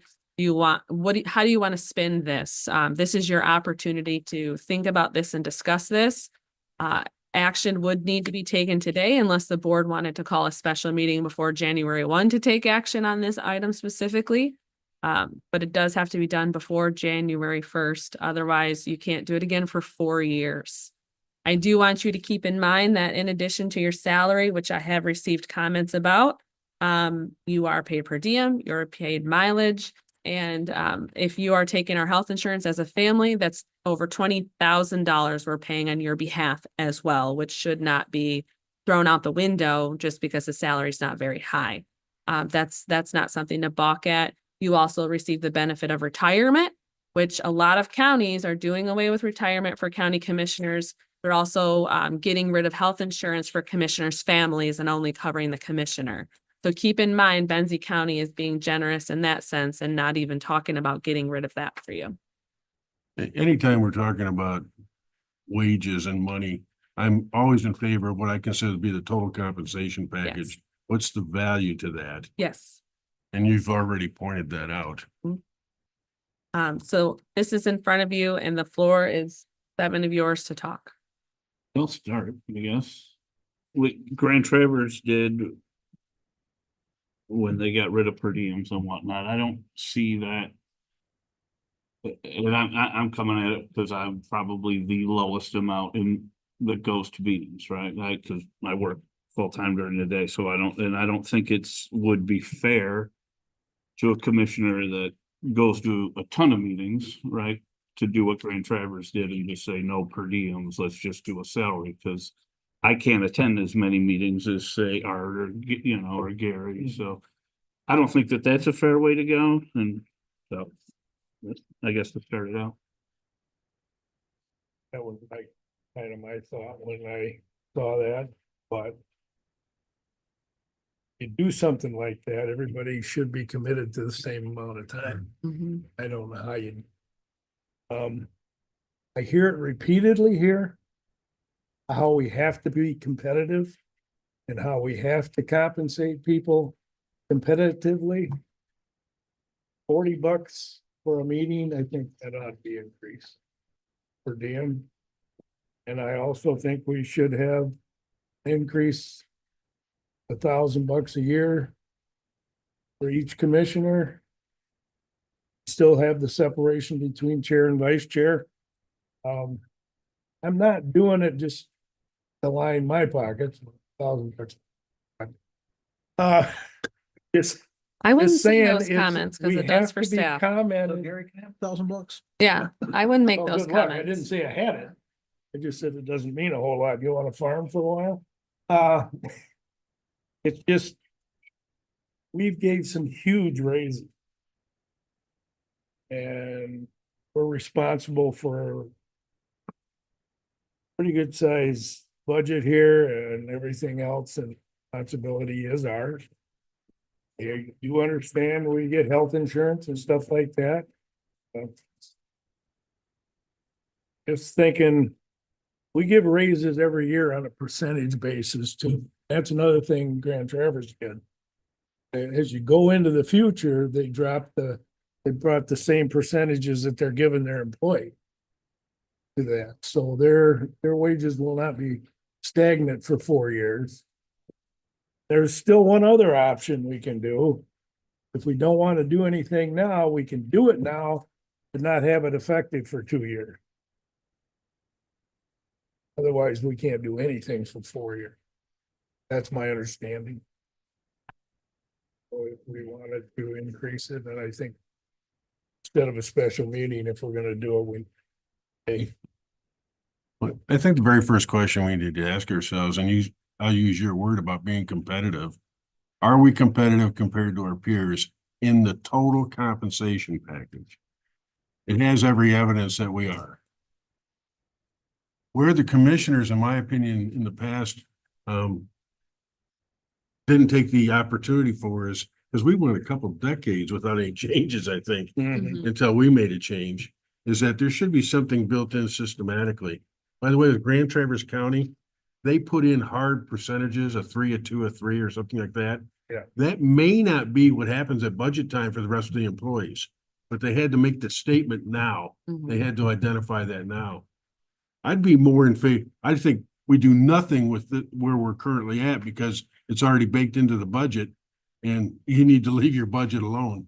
But going forward, I think it makes sense to say whether it be 2 or 3% increase with each budget year so that we're keeping up instead of every decade, it's a big catch up. That's regarding the compensation piece. Regarding the per diems, it looks like we're less than some other, so a number of people, looks like they're getting anywhere between $50 and $60 a meeting and we're getting 40. That might be worth a debate, but you know, here's the problem with those additional meetings. First, I'd make the argument, are we going to too many? Do we have too much obligations for ourselves? Because I've been told we go to a lot of meetings compared to other counties. And each meeting has a different length. Last night I went to Elmira Township, we were done in an hour. And yet I've had other meetings where 3 hours later, I was walking out because I had to go. So, you know, is the $40 fair? Because on average, your meeting lasts an hour and a half. well, the per diem is not just us. So that's another thing. And we have to look at everybody that's on most of these committees that do get per diem, they're all volunteer. You know, they get their $2 for mileage too on top of that, but I think that I feel that alone should be brought up. I'm glad you said that. I overlooked that, Gary. That's I think the last time we did this, we actually increased per diems before we were allowed to as You are correct. Did. We've increased the per diem so everybody else put on. that time. Because ours couldn't go into effect till next. I will The next also, election starts. and I'll also note too, looking, so Grand Traverse County did include their spreadsheet of information in their packet. Grand Traverse County only offers it to the commissioner. So you look at the salary and I think you said they upped it to 18,000 for the base commissioner, but they're also not offering benefits to the families of those commissioners. And if you look at ours, a family is about $20,000 a year, whereas an individual is going to be less than half of that. So think about it from a dollar standpoint, total compensation standpoint, like you said, Commissioner Janot, is Grand Traverse County even any that far off by what they did? I don't know. There's something statutorily that requires us to pay mileage we're paid to drive to work. So I found some conflicting information on that and I posed the question to our legal counsel. There's a document out there that is allowable expenditures with, you know, county and city funds. There's a statement in there that says that commissioners cannot be paid mileage for their duties as commissioner. But you guys are. So I have posed that question, because the document is just a document circulated and prepared by, you know, one of the leagues and counties associations. It's not a statutory document, it's an opinion. And so I've posed that question and I'm still waiting on a response. When I have not talked, I did not know that about that. Interesting. So what if it comes back? I mean, if we have to take action, is that something that can be eliminated during the 4-year term, or is that something, if we find out we're doing something that, Well, the mileage is paid separately. It's not part of your salary. It's reimbursed through accounts payable, so it's treated separately, not considered as part of your total compensation and your salary per se. Typically, like, I get mileage, the other staff members get mileage when they go to work business off the campus. So that is treated separately, and I do not believe that would be considered as part of all of this. I do appreciate you getting the median. It seemed, appealing to have data in front of us if we were gonna have the conversation. It was worth talking about putting the meeting rate into the salary only because that would remove a burden from our staff. We just saw that recently. It seems to be very difficult to get everyone to get on the same page about turning in timesheets and things like that, and it would make it very cut and dry for the staff. So to me, it was worth thinking about.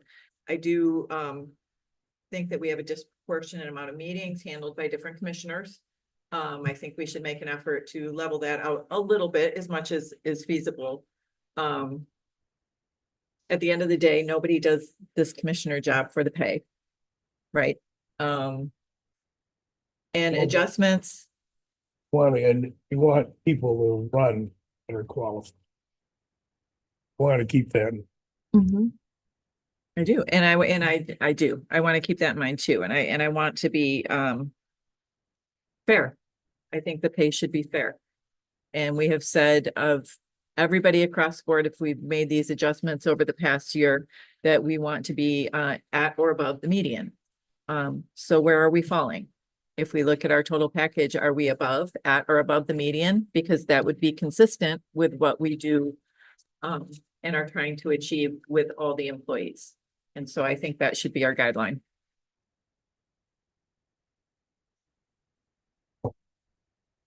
Well, again, those comparisons, though, they don't factor in the value of the health insurance and the retirement plan. This is just looking at the salary they're collecting. And Katie, what I heard you say is that across the board, it's about half and half, whether they're paying it or not. Did I hear you right about that? When you indicate health benefits and such. In retirement? Yeah, it's a pretty well mixed bag these days. It used to be just kind of standard across the board. Counties offered the benefits to their commissioners. But as you saw during our renewal period, counties are feeling that, pressure as renewal rates are higher and as unfunded liabilities are higher. More and more counties are cutting those benefits for their board of commissioners. And Gary, with your comment regarding making sure we're attracting the right people into future boards, you and I, we're at home and we have the time to do this and we have other sources of income, but we're gonna, I'm gonna embarrass our recently elected commissioner, but she's got a young child at home. She's got a job. The people that age group are going to look at it much differently in all likelihood. So the money does become a little more critical, not because they're trying to enrich themselves, but they're just trying to remain whole. I've had to leave my job and now maybe I'm not getting paid during the time that I'm gone. And by the way, I'm getting $10 an hour to come to your meeting. And if I stayed at my place of business, I'd be getting 25 there. So I'm not sure how you balance that. Evans probably could talk that because he's done it for years. Well, He didn't take care of a kid, but I mean. I have to. Luckily, they're all moved out now. It is hard. I mean, we take days off for meetings, right? And I watch the other guys in the office take days off because they're going out and doing stuff, right? I'm not complaining about that. I chose. True. Different stuff. Yeah. I mean, I'm not complaining in that regard because I chose to do this, right? This is what I wanted to do, but it is difficult when you're burning time at your main job. But I do think we need to have people that are working full time and it should be attractive to everybody to try and do this. So once again, hard. compensation help. Yeah, it does. So.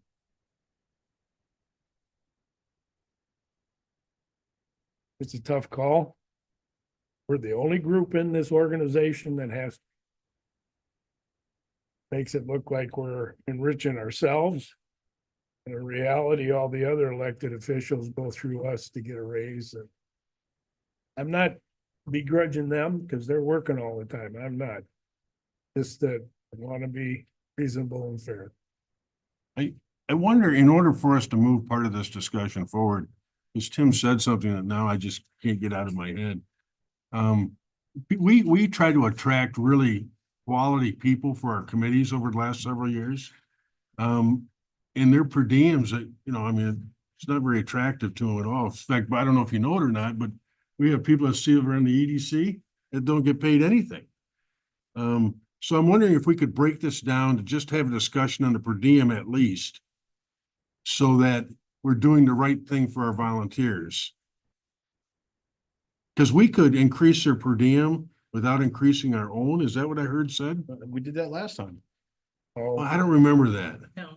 we increased the per diems early because we couldn't do anything for ourselves until after the next election started. So, but I'm all in favor of that. That's a way we could get an increase for us too. I'm still thinking about what a percentage. Do you want me to read the per diems for those around the region? That'd be great. Grand Traverse County is $65/$110, so half a day or full day. Crawford County offers no per diem. Wexford is $40.80. Otsego is $50. Charlevoix is $50. We're $40.80. Manistee is $40. Kalkaska is $25.50. Leelanau is $40.70. Antrim $75. Misaki is $25.50. So you're not far out of the mix at 40. Well, this data that you're looking at is 2 years old. So Grand Traverse actually has their current data in their packet, so I'm looking at it. And if all those other agencies are like us, it was 2 years old, they had to have changed it then, or they may be changing it now. Yeah, Grand Traverse included it all in their packet. So I can read, they included the neighbors, the 10-county region, and then obviously counties that are above 83,000 in population because they're quite large. So I'll throw out an idea, just see for discussion. What if we did up the per diems to 50 and then moving forward, the commissioner's salary, whatever goes right along with the employee salary. So if the employees get a raise, the commissioners get the same percentage. Would we have to have that? Like Grand Traverse did, 2, 3, or whatever it was for each year? Because we don't know what we're gonna hand out to the employees, but can we do it that way? We know what we're handing out to the union. Also, anyway. Yeah. Oh, yeah, which would be consistent with other. Yeah, Grand Traverse called out by the year. So That's where- 2025 is 4% for 26, 3% for 27, 3% for 28. Is what Grand Traverse did. I think Evan's headed down the right road, quite frankly. What? I think Evan's headed down the right road. Yeah. That way it's already decided. And it continues to keep us somewhat competitive. Because until we ever make a change regarding the benefits for commissioners, we're pretty well enriched. In addition to everything we're talking about, the county also then puts in $1,800 into a house savings account. Correct. To be spent. Correct. In addition to the insurance premium. You're not helping me at all, are you?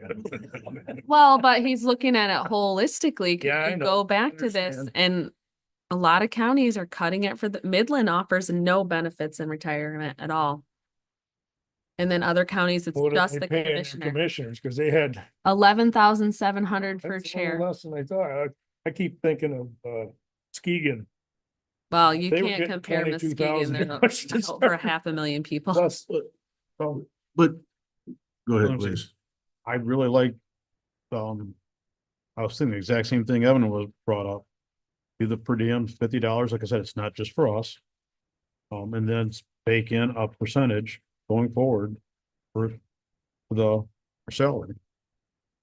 There's another thing we haven't talked about is commissioner responsibility.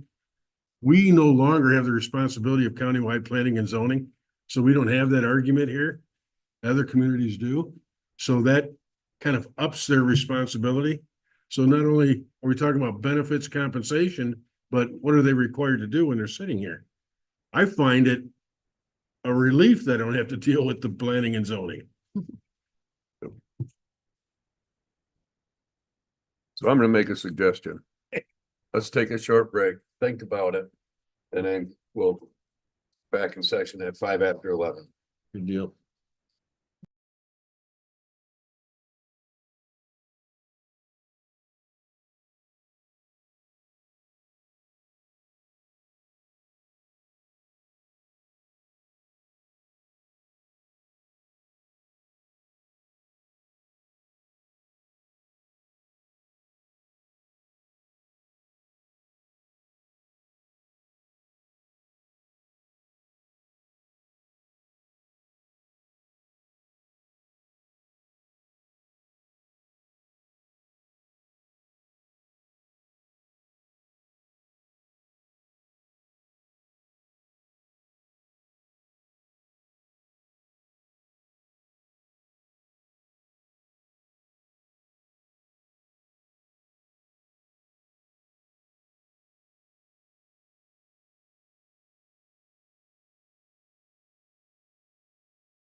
You're unmuted. We're back in session. Oh, I see. Okay.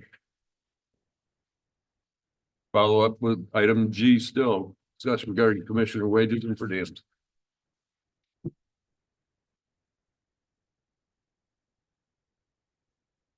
Move on, we'll move on. No, I mean, I told you what I think. If ever, I mean, I can make that motion. I'll second that motion if you're gonna. Well, make my it. question before I make that motion to, Do the per diems one, then we'll work on the salary second.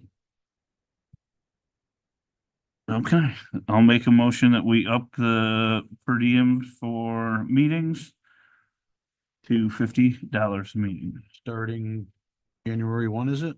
Mhm. Halves and wholes, or What? I'm we sorry. usually have a half day is one and a whole day is another. Right, yeah. So right now it's 40-80, depending, and up to 4 hours is 40 and 1500. Yes. 1500. I will support. You got that motion? Second. Yeah, effective January 1st, 2025. Yep. And who supported? Gary? Yep.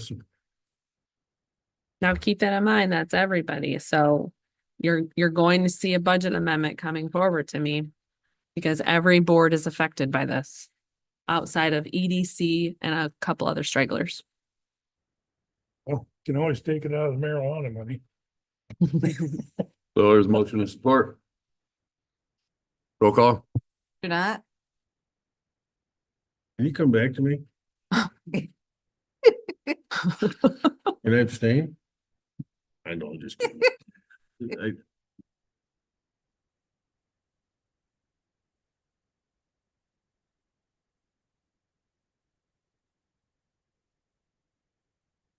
Yes.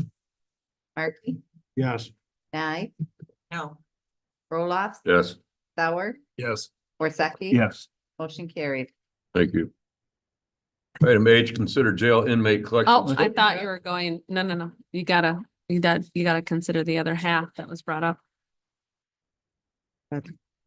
So just to add to the conversation, so from a union bargaining standpoint, there are certain counties that we use as comparables. And so I was quickly trying to get some numbers for you, and I actually was able to get a majority. So from a bargaining standpoint, Manistee, Otsego, Kalkaska, Roscommon, Clare, and Sheboygan are our comparables. Manistee pays $5,400. Otsego pays $9,600. Kalkaska pays $5,400. I'm unable to find Roscommon. Clare pays $10,500. And Sheboygan, I'm unable to find. That's base commissioner salaries. That's not chair and vice chair. County commissioner for us is $5,789. So just keeping that in mind as well.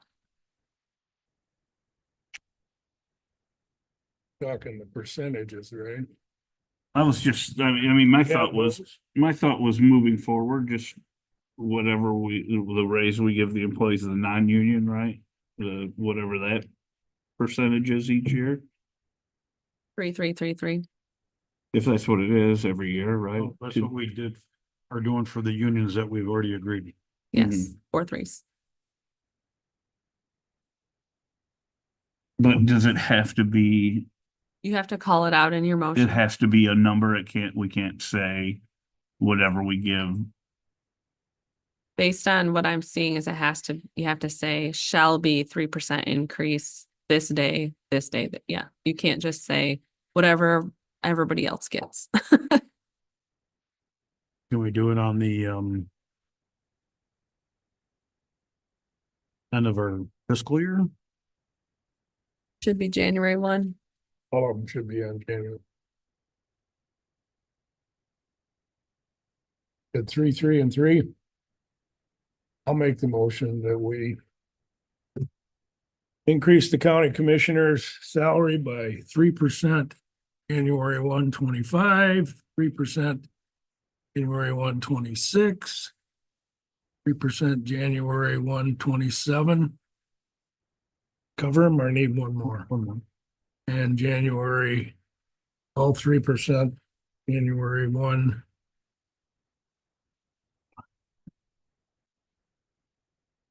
Just to confirm, you say commissioner, but we pay chair and vice chair a different amount. Is that 3% on top of the current? Yes, want to keep separation. That not That's, clear enough? it's for Tammy's purposes in the motion. Mhm. Because when you say commissioner, that doesn't necessarily mean chair and vice chair. Because 2 years ago, you addressed them separately. Yeah, because we increased them. Yeah. Not substantially, but a little more. Okay. Is there support? So are we doing it, not saying commissioners, but all commissioners? Okay. Oh, no, what you're saying is commissioners, chair and vice chair. 3% above whatever. Okay, got it. Awesome. Thank you. The other thing I want to caution you on is you may want to consider rounding to the nearest dollar instead of, so you aren't working with change. It's potentially could end up with change, I suppose. I don't know how administration feels about that. So our system, it carries it out 4 decimals and rounds. It So, doesn't matter. yeah. Okay, never mind then. So now there's a motion and support. Further discussion? None, roll call. Jeanette? I swear you started with me last time. Because Karen was not here. She would have been the first. It doesn't matter. Start with somebody else. You're supposed to rotate the roll call. Want me to switch to someone else? You're supposed to rotate. Okay. Markey? Yes. Nye? No. Roloffs? Yes. Sauer? Worsakki? Yes. Jeanette? No. Motion carries. Item H. Consider jail inmate collection service agreement.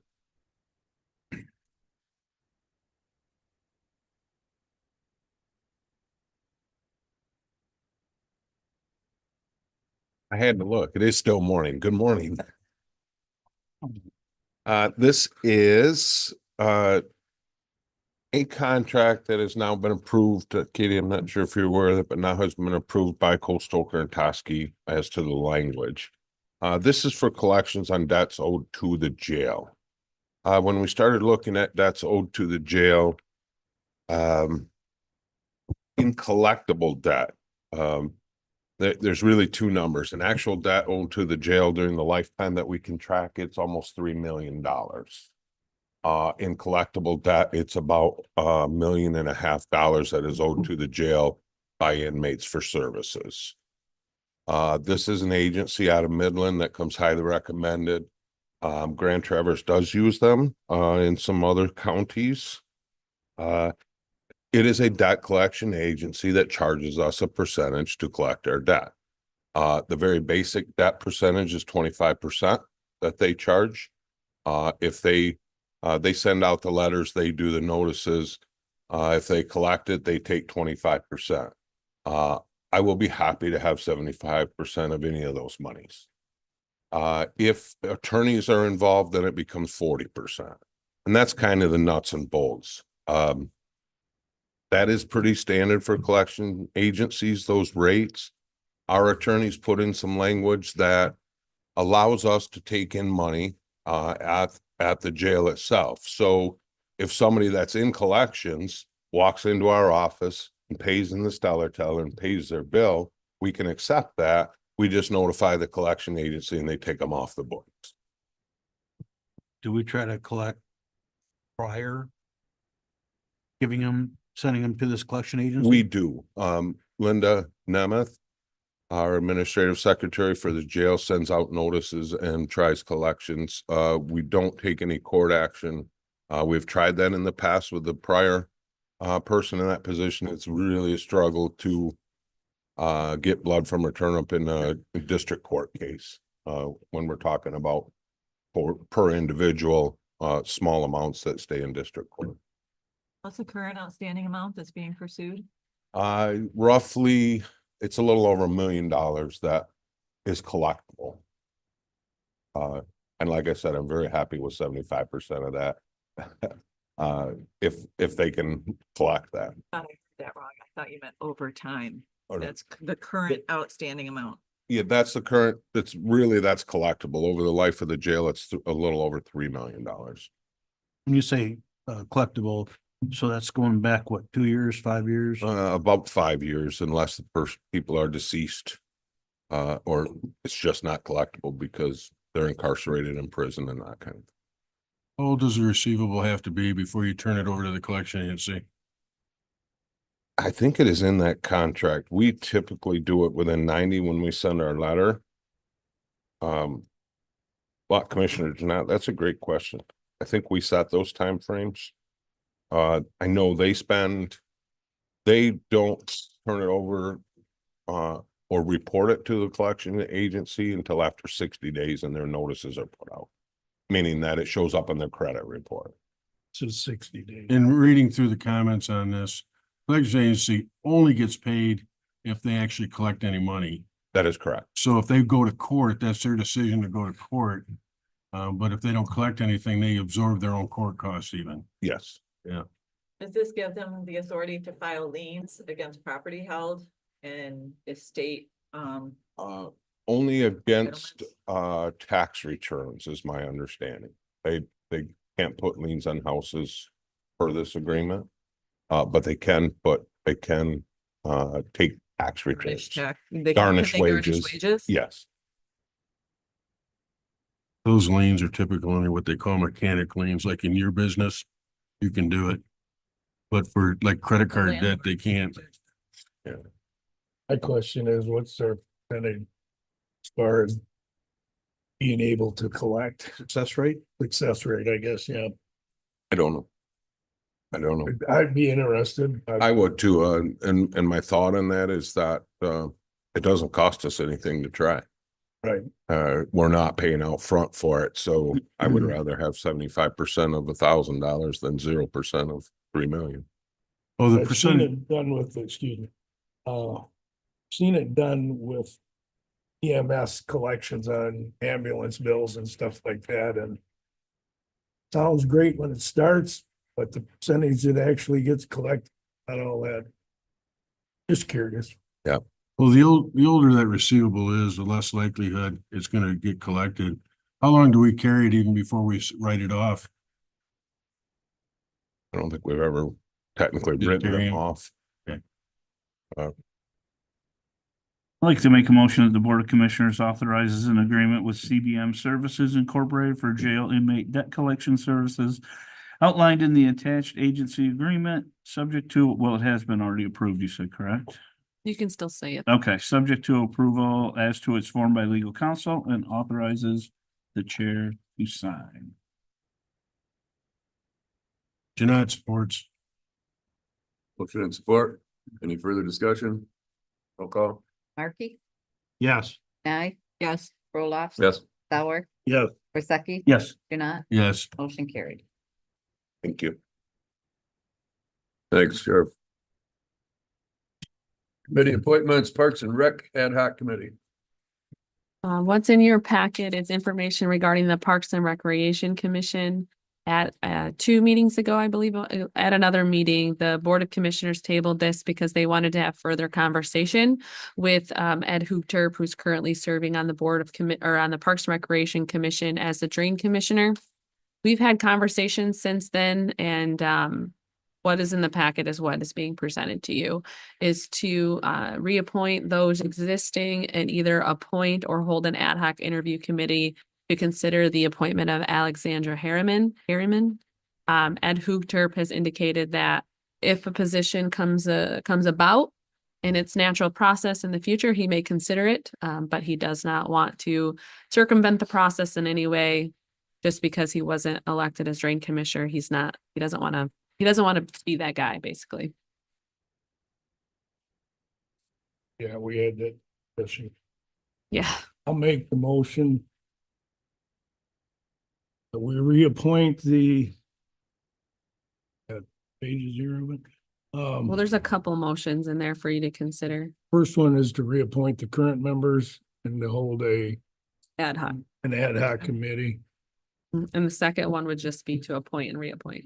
I'd rather do the first one because we have to be consistent when it comes to interviewing folks. I know she's the only one, but. Yeah, I'm sorry, you made a motion. Okay, the Board of Commissioners establishes an ad hoc committee to make a recommendation regarding one term on Parks and Rec Commission, term expiring December 31, 2025. And the chair, commissioner, I would be happy to serve on that. And Ed, Well, if we can't get it scheduled though, we might, Yeah, can we have discussion about this? yes. yeah, as soon as I finish reading it, sorry.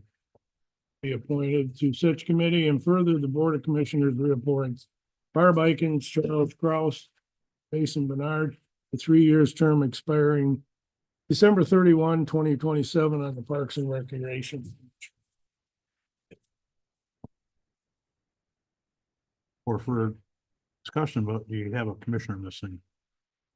Or did he say somebody? I can't hear what you're saying. I said, did the chair, Gary, and who's the other commissioner that was gonna, Two commissioners. oh, and Yeah. Yeah, it's usually the chair and 2 commissioners. You only said yourself. Oh, I didn't think anybody else wanted to volunteer. How about it, Rhonda? I mean, I will volunteer. I don't think it's necessary. I know it's custom. I understand that, but in certain situations, this is not a seat filler. She is a trustee on the Village of Benzonia board. I can tell you that she actively works in her role. She is going to bring a lot to this board. I think her submittal is thorough. When she became a trustee, I met with her for coffee. She wanted to just talk about her role. She has attended the last Village of Beulah meeting because she heads up the Invasive Species Committee, which is very active. And this is a quality candidate. You're not going to learn anything in this ad hoc committee unless you just would like to meet her to put a face to her. She's came to a couple meetings, but I've never talked to her. Right. And to So- be consistent with what we do, I think we need to interview her. Maybe I'm completely wrong if we just go ahead and appoint her. We have in the Well, so- past done that though, when somebody does know the person and can speak for them, and I know we have done it in the past. But Ed recommends her too. Guess I can go either way. I just don't want to leave the commission open. And we didn't have any other Applicants. applicants. So I would, Well, I'll withdraw my motion and let Ron I'll make the support. other one. It's on the second page. Oh, sorry. That the Board of Commissioners, I would like to move that the Board of Commissioners appoints Alexandra Harriman to an unexpired 3-year term expiring December 31st, 2025, and reappoints Barb Ikens, Charles Kraus, and Jason Bernard to a 3-year term expiring December 31st, 2027 on the Parks and Recreation Commission. second, Well, we'll support Kevin supported. that.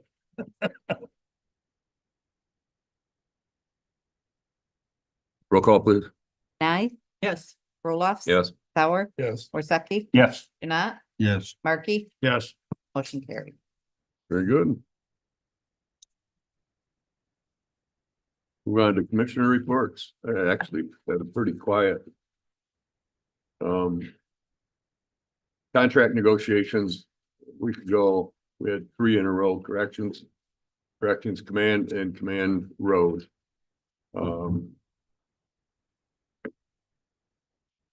Veterans Affairs yesterday and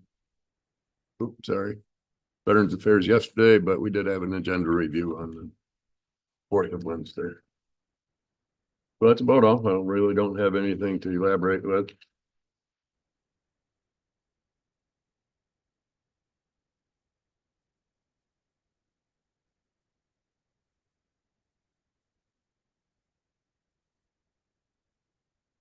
Art, You have my report in front of you. It's pretty brief. I'd open it up to questions, and if there is none, I just want to add one thing.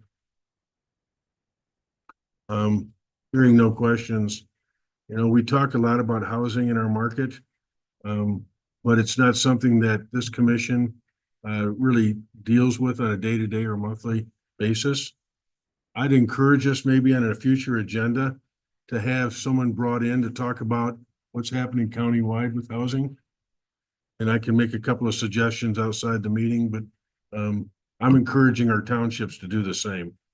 It's really not getting much publicity but yet there are things happening. All we ever read about in the paper are the larger markets where there's 250 units going up. And in our market, 6 units is a big deal. So we may want to consider one day getting an update on housing, 15, 20 minutes. That's all I have, Bob. All right, thank you. I do have a question could you expand a little bit on the Head Start EDC? Don't you want to talk about it? Yeah, I can talk about it. It's in my role as chair of the Community Action Agency, we've been looking specifically in Benzie County to reestablish Head Start. We have an early Head Start here, but Head Start has been out of this community for 3+ years.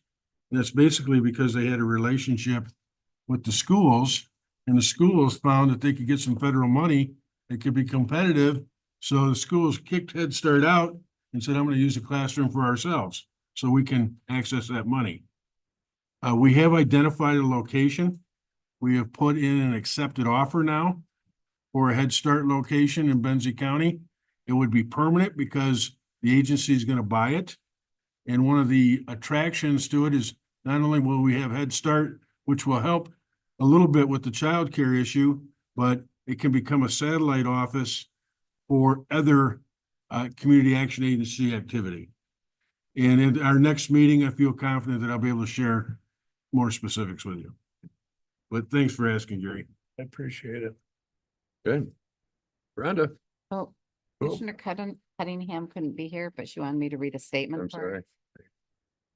That I have appreciated serving with my fellow commissioners. You have been true to specific tasks, acting in the best interest of the county with professionalism and civil decorum. As commissioners, we are working on being consistent with sharing information and connecting people.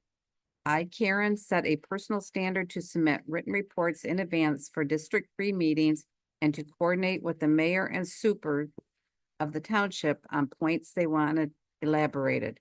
During my tenure, I encouraged District 3 to broadcast their council meetings, and most of the district does. I have witnessed the fruits of broadcasting. As a result, citizens are more informed and engaged. Their voices impacted decisions and also grew interest in local governments.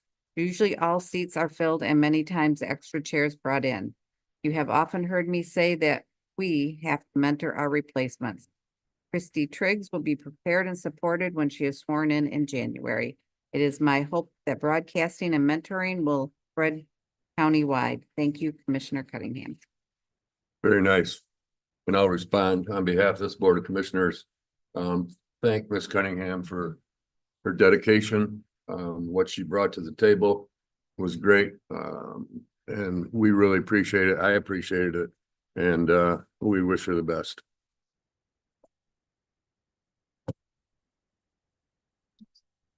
Thank you. I attended 3 meetings since we last met, the Village of Benzonia.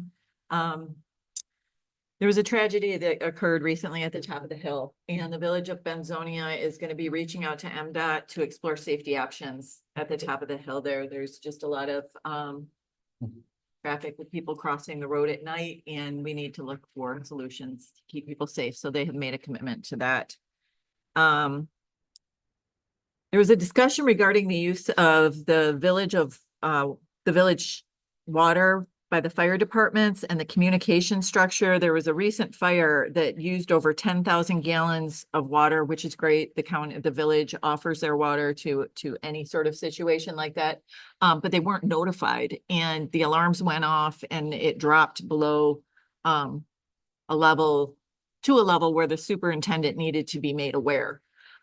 So there was just a conversation there. I don't know if they're going to be reaching out to Corey or the local fire departments. I think letters are going to be written. They just want to be in the communication loop when things like that are occurring. Central Wellness Executive Committee meeting, there was a recommendation for a 2% increase for the executive director. There was a news article put out in the Manistee Advocate that inaccurately stated that Central Wellness was no longer offering mat services. And a new addiction treatment clinic opening in Calava would be a sole provider of these services. Centerellis is merely going through an adjustment. There's a renaming of their MAT services to SUD services. So they just wanted to make that clarification that they will still be a provider. The NMRE Northern Michigan Regional Entity Board appointment was discussed. We have a current board member serving in that role that is stepping down. And so a replacement will need to be made. I attended the Water Smart Land Use Committee. There was roundtable check-ins, updates, and broad discussion of a questionnaire development to identify how different areas handle zoning and the zoning and permitting process to start building that toolbox that they came in and talked about should the grant award be made. And then my land bank meeting was canceled, and that's all I have. Thank you. Questions?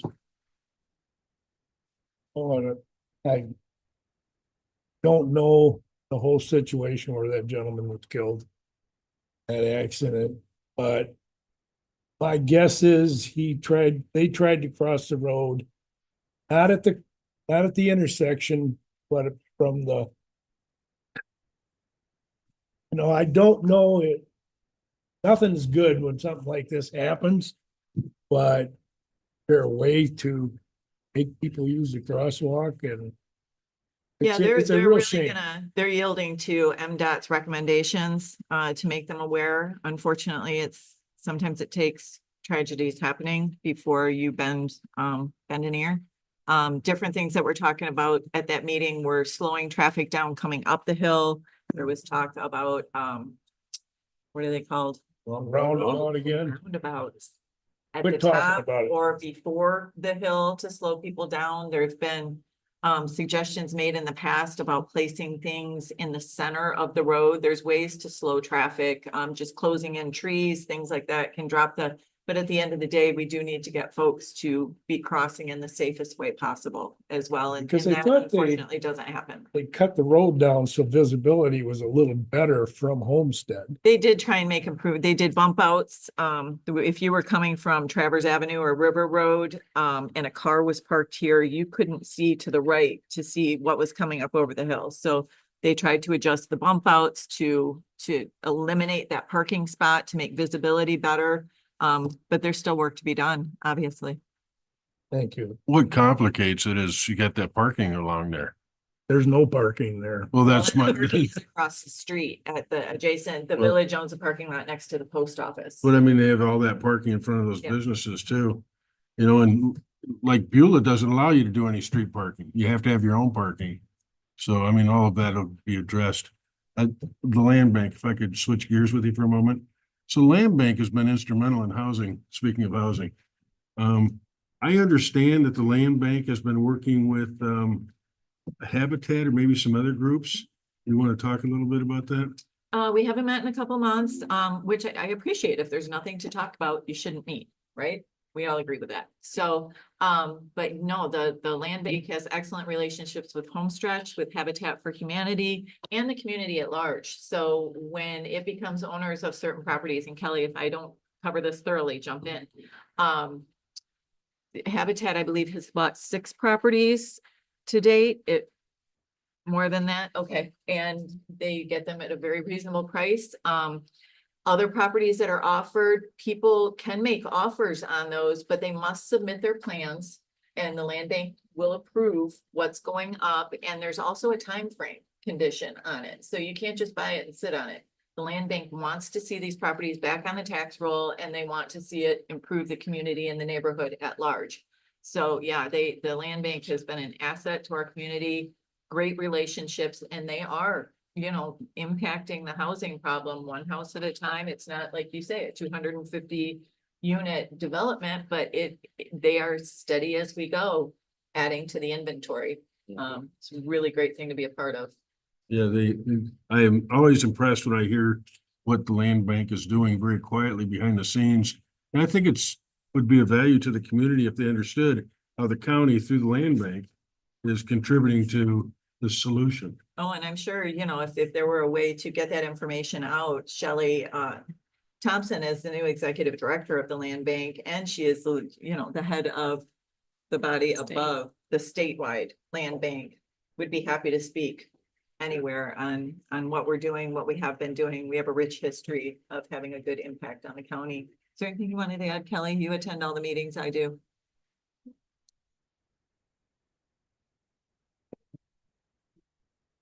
Yep.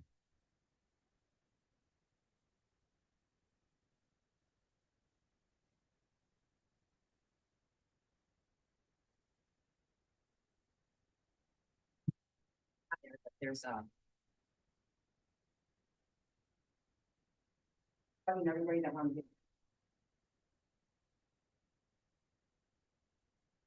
Here describing how we developed the honor, 8 units out in honor. And one of the He's always out there.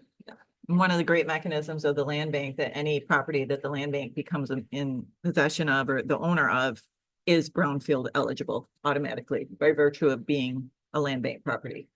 So, Yeah, no, it's quite frankly, most of us don't understand this, but we're kind of on the map with our land bank for rural communities.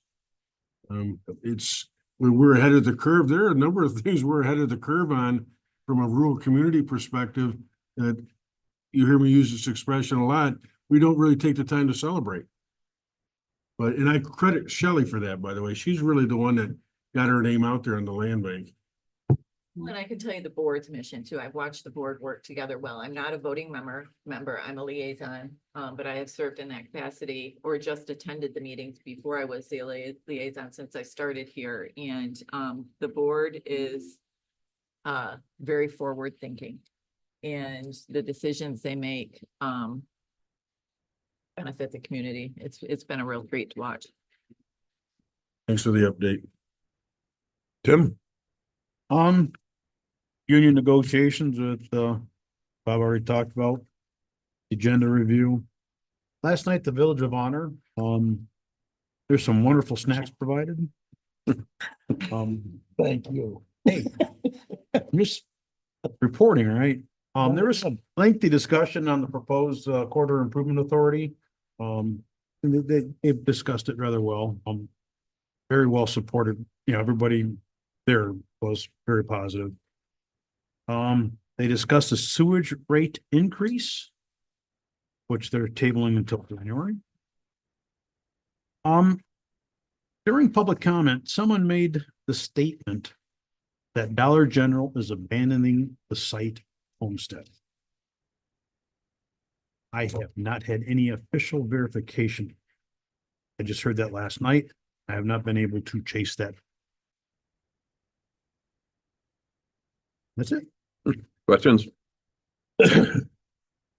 Drying up, so I thought. Yeah, it'll be back. Evan? Inland Township last night. Apparently there's been a rumor going around there. I had not heard it. I don't know if anybody else had, but there's a potential of a gravel pit going in near 31 in Lamb Road area, but that was debunked last night. That isn't happening. Let's see. They did approve the hazardous mitigation plan, Becky, so. Okay, so they finally did that. They're taking bids for snow plowing, if you know anybody in that business, and lawn mowing. They voted no. I know everybody DTE was here last week with their expansion and they voted no on giving them any extra money. And on the 27th of this month from 10 a.m. to 3 p.m., they're going to be doing a blood drive at the Township Hall. That's going to be in memory of a subject by the name of Jason Bailey. I meant to ask them who Jason Bailey was and what it was for, but the meeting went on, and by the time I just forgot by the end of the meeting to get that information. So, but it is the 27th in memory of Justin Bailey from 10 a.m. to 3 p.m. if you want to give blood then. And that's it. Bendon Town Hall is downtown Bendon, correct? No, this is at the Township Hall, right on 31. Okay. Yes. Sorry. Gary? Well, we didn't do a whole lot of anything. Looking at new boards. Royfield's got a new supervisor, new trustee. they talked about a BSNA program to accept credit. Is that good or bad? I mean, then you need to talk to Cindy too. Okay.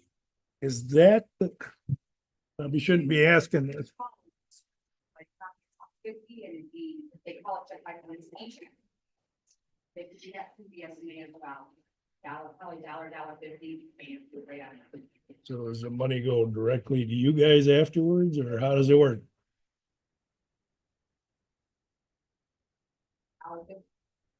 Yes.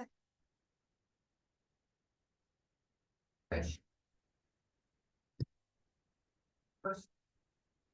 Yeah, I was a little confused on what the cost would be, but all costs for doing this will be put onto the resident that paying the taxes, so that's okay, because Gilmore wanted to do something too, and I don't know if that was the same system or not. Might be more convenient. We have a lot of people that go away and rather do it by credit card. Had Village of Thompsonville last night. We have a new village president, Ken Zansky. I'm turning. And they have hired a new clerk, Carla Russell. Oh, Carla, but I assume she works for the Hunter Bank by the way that she talked last night. So Ayla. Okay, well, I read it wrong.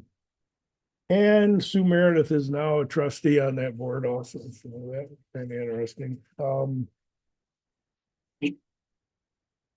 There wasn't a whole whack. So the other thing, and I brought it up to Tim, they talked about, Mike McGurr talked about Mavis, and interesting, basically a mutual aid agreement. It's a little bit more than that. And it's actually like, automatic, Mavis is like a box alarm. It's a Michigan box alarm system. And it's like almost automatic deployment of resource. So you have a scenario set up. We have a structure fire in Frankfurt. You know, initial, these stations are responding. Incident command could then ask for the next alarm, and it's already predefined. You don't have to think about it. It's just done. That's part of Mavis too. Mavis contacts the other groups to, No, it's all, oh, it's all, it'll be working with dispatch. sounded like they're on board with it, so that's where they're probably headed. I also had Parks and Rec yesterday. Was the last meeting for Ed. Mike Phoebing came. Very willing to help. Obviously, he did not want to take a position, so it's gonna be tough when you lose that historical knowledge, and tried to push him a little bit. It is what it is. We'll get there. Can't remember. He did discuss Point Betsy a little bit more, but I think they're on board what we just pretty much decided here. So that's it. Questions? Great. Just a few things here. So this Thursday, the EDC, as you know, entered into a contract with Steve Arwood to do some planning and visioning and goal setting. And so this Thursday, we are having a meeting of the stakeholders. And so there was a long list of folks from around the county that were identified. Some of them may be you on that list. And we're going to have a meeting on Thursday to just talk with the stakeholders about Benzie and what Benzie looks like, should look like, and what are the goals of Benzie County. So we're moving along in that process with hopefully having an end product to you first quarter next year. On the 19th, I'll be attending a special road commission meeting. The road commission is considering coming to you for a 2025 special election. As you know, the buck does stop with you if that does end up on a ballot. So I will be meeting with them on the 19th, also with Bobby Benzinski. You'll remember him to just talk about what that looks like and what the potential is there. What's the cost? Do you remember what it was the last time they held a special election? The last time that they did it, it was probably just the county's cost was 40,000. That wouldn't be the town's. And what they had to pay their work. That's just the ballots, the programming. You the still have to county. do the early voting for that too? No, Not in an off year. no. But the Only for road a state commission fair. has to fund that bill because it's a special election. I said around 70, and By the time you got all the other townships in there with keeping their townships open and the workers, yeah, it probably was. Mhm. Just the county was about 40,000. So I will express what I've expressed to this board many times is I just can't in good conscience recommend paying for a special election when you're asking for money. It doesn't make sense to me, but ultimately it'll be their decision on whether or not they come forward to you. And then it will be up to you on whether or not that ends up on a ballot if it does come before you. Hey, I have another question for you, Vessel. Mhm. You know, if the road commission has done their due diligence and talked to the public to find out why public didn't pass that bond proposal? I think there's some conflicting opinions on that. I've spoke to a few different people and they all have a different opinion. So I'm not gonna say that, answer that, I guess, because it's all different. Well, Tim, I would answer it this way if I understand your question. There's been no formal process to reach out to the community. There may have been impromptu discussions, but I'm not aware of any organized effort. Is that what you were asking? Yes, Yeah. exactly. No formal effort, but Right. I know there's been conversations. I will be sending you the list of committees here in the next couple of days, and I want all of you to think about what committees you'd like to be considered for come January 1. I'll also send it to you, Christy. So just go through the list. As you know, you don't have to stay on committees. If there's one that's not, it's not tickling your fancy kind of thing, ask to go off it. I shouldn't have said that. But I'll send that out to you soon. I already talked about the elevator this morning. I have a phone call scheduled with Mara tomorrow morning to figure out when that's going to be done. As you know, there's changes at animal control. We are also working as a group to try to figure out how to manipulate the schedule to have the shelter open a bit more. We're seeing a lot of traffic on the lunch hour when they typically close for the lunch hour. And so I met with Megan and Rebecca yesterday, and we're going to continue to meet until we have another person on board to just work on that schedule and see if there's a way we can manipulate it so that they remain open the whole time. So that when folks want to come on their lunch hour, they're able to. So more to come on that. Tomorrow, Santa will be in the house from 3 to 5. Don't forget, Santa will be here. We'll have the room all decorated and ready for the kids. We also have a gracious individual from the community who's coming to take free photos again of the kids. And so if you know of any small kids from 3 to 5, no appointment, it's absolutely free. We'll have cookies and candy canes, and we hope that the kids can come in and then they'll get a free digital photo as well of their child with Santa. And when you say 3 to 5, you mean 3 to 5 PM? Correct, 3 to Not 5 age p.m. groups of 3 to 5. No, 3 to 5 p.m. Tomorrow is an early release day for Frankfurt, as well as Benson schools get out before 4 o'clock. So we're hoping to see quite a few kids from that area. What? Never heard of such a thing. Oh, so it might be quiet at first and then busy in the afternoon. We'll see. News to me. Thanks, Christy. And then last but not least, Friday is the annual Graze Fest Ugly Sweater Contest. And at noon, we're doing a white elephant gift exchange. So come and be involved if you'd like. Wear your ugly sweater, bring a snack, or just come to eat. It's an all-day eating affair. So it should be a good time. But that's all I have unless there's questions. Yeah, I had to. Are you gonna add the information from Cherry Capital? I just did. Okay, to the packet. So if You I gotta tell the send it to me. community. I'll send it to, it is in your inbox. It's all in all of your inboxes. So you have it. It's right on the homepage. There's that broadband icon. It's right on that page already as well. Okay, and then the area photos that we approved earlier, would those be made available to the public? Can we see those? The aerial photos? You go to the equalization department and go to the parcel So search. those will be added? Yeah, to- well, when they're done, so it's about a year flyover. It'll take the good part of 2025, and then we'll get them and they'll be uploaded and laid as a layer. So you can go now and see the photos from 2021 in our parcel map, yes, and then you'll be able to see those when they're done.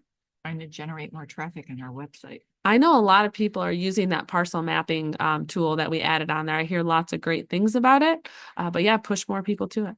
Yeah, the parcel thing is a wonderful tool. And I think it's important that the community knows that it's available to them too, Yep. because it's their money paying for it. Absolutely free on there. Yep. Edie, I got two, three things. First, the Christmas party, I'll call it the Christmas party that you're talking about. In the past, in the 8 years I've been here, commissioners have been asked to contribute to that, but I've not heard you make that ask. It's up to you. I don't expect it. But if you'd like to contribute, I always put it towards food and drinks for the party. So it's How much of never that- expected. How much of that is out of pocket for you? Everything that I bring would be out of my pocket. Well, I understand that. So like you're supplying the meat. So it's a potluck. And so everybody provides everything. We have cauliflower bake, we have bacon wrapped sausages, pulled pork, pork belly. I think we have smoked salmon on the list, meatballs, lasagna, lots of cookies, drinks. It's kind of a everybody brings stuff. And then if I receive money from the commissioners, I just bring more. Okay. All right. I want to comment about the recycle bins. I just happened to, I saw how the one in Honor was just jammed in the last few days. So I was curious. So I thought I'd take a look at the others. How often are they emptying those? So it's based on a schedule. I'd have to search my email to pull it up. It's based on a schedule from GFL, sorry. And so the busier ones are picked up a little bit more often, whereas some of the quieter ones are like 2 days a week. We've run into issues that we have found that there's a lot of businesses violating those, and that's why they're filling up. On Monday, I mailed out a letter to every commercial property owner in Benzie County. So you'll probably get one specifically. And it's a stern letter reminding them that it is a residential program. We also are working on placing new signage as well at the different sites that indicates it's a residential program and that commercial businesses should not be utilizing it. And so we're hoping that'll help with that issue. Because my concern is there was a lot of stuff left outside the bins because people said, well, I'm just going to drop it off. Yeah. And I've noticed now that the new thing is they pull open the top of the bins. So now it's overflowing from the top too. Yes. I know that we've contracted this out, and what I'm want to make sure of is that we're not getting less attention to it than we used to. No, it's on the same timeline of 3 to 4 days a week. Everything's being picked up. Just depend. It's some are Monday, Wednesday, Friday. Some are Tuesday, Thursday. Frankfurt had an extra day for a while there because of the use of that one. We encourage folks to not leave stuff. You know, if it's full, come back another day. I know Dave is out there helping to clean up, as well as we still have some part-time attendants who are assisting here and there as well. It's really, though, it's the community needs to gain some respect for those sites. Yeah, I agree with these. And again, that's, an audit of 1 day. Okay. So I don't know what it looks the other. And I want to come back to, you were talking about the committee assignments. Yeah. And I had touched on this very briefly earlier, but in addition, I would recommend that in addition to what assignments we want to be on, let's be honest with ourselves about the real need to attend. Keep in mind, the chair cannot assign you to something, but there's nothing to prevent you from going.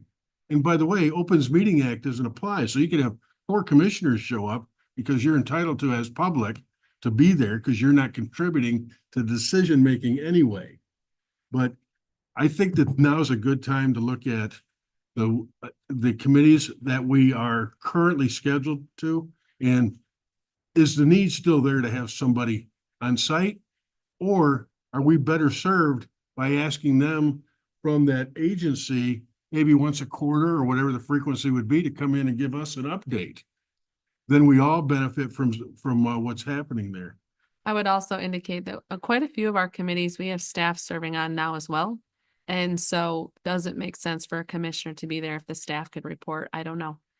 So I just would suggest, Bob, that we add that to the exercise. Does it really need to continue? Right.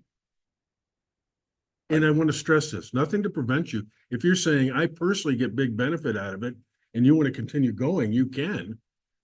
As a citizen, you can do that. but it wouldn't be assigned. So I'll get that out today, tomorrow, and then just noodle it around for you, and then we'll work on those. Everybody's about the same. Anyways, Evan might be a little bit lighter, but that's just one of the things, but everybody else is, Cause you have a real job. yeah, I know. Now, when I just, Yeah, it's a in point of 3 years, I- conversation, when I became a commissioner, I air quotes here, inherited a lot of the committees that Corey had. And I think, Tim, you inherited quite a bit of what Andy went to. Oh, Sherry attended. Will that be the same for Commissioner Trigg? So I already indicated to her, and we covered this at the last organizational meeting with Karen Cunningham as well, is that that is not the assumption that you just inherit. Everything's considered in that conversation. Yeah. It's not the assumption that you just inherit. And I let her know that as well. We've met. It's been great. I mean, part of the process is who has the background to best serve that committee also. Exactly. There's a lot of things that can be considered, and there's different ways that we can get there, even through private conversations. Mhm. All righty. All set. No correspondence. Brings us to our final public input. Anybody like to share? Close public input. Motion to adjourn.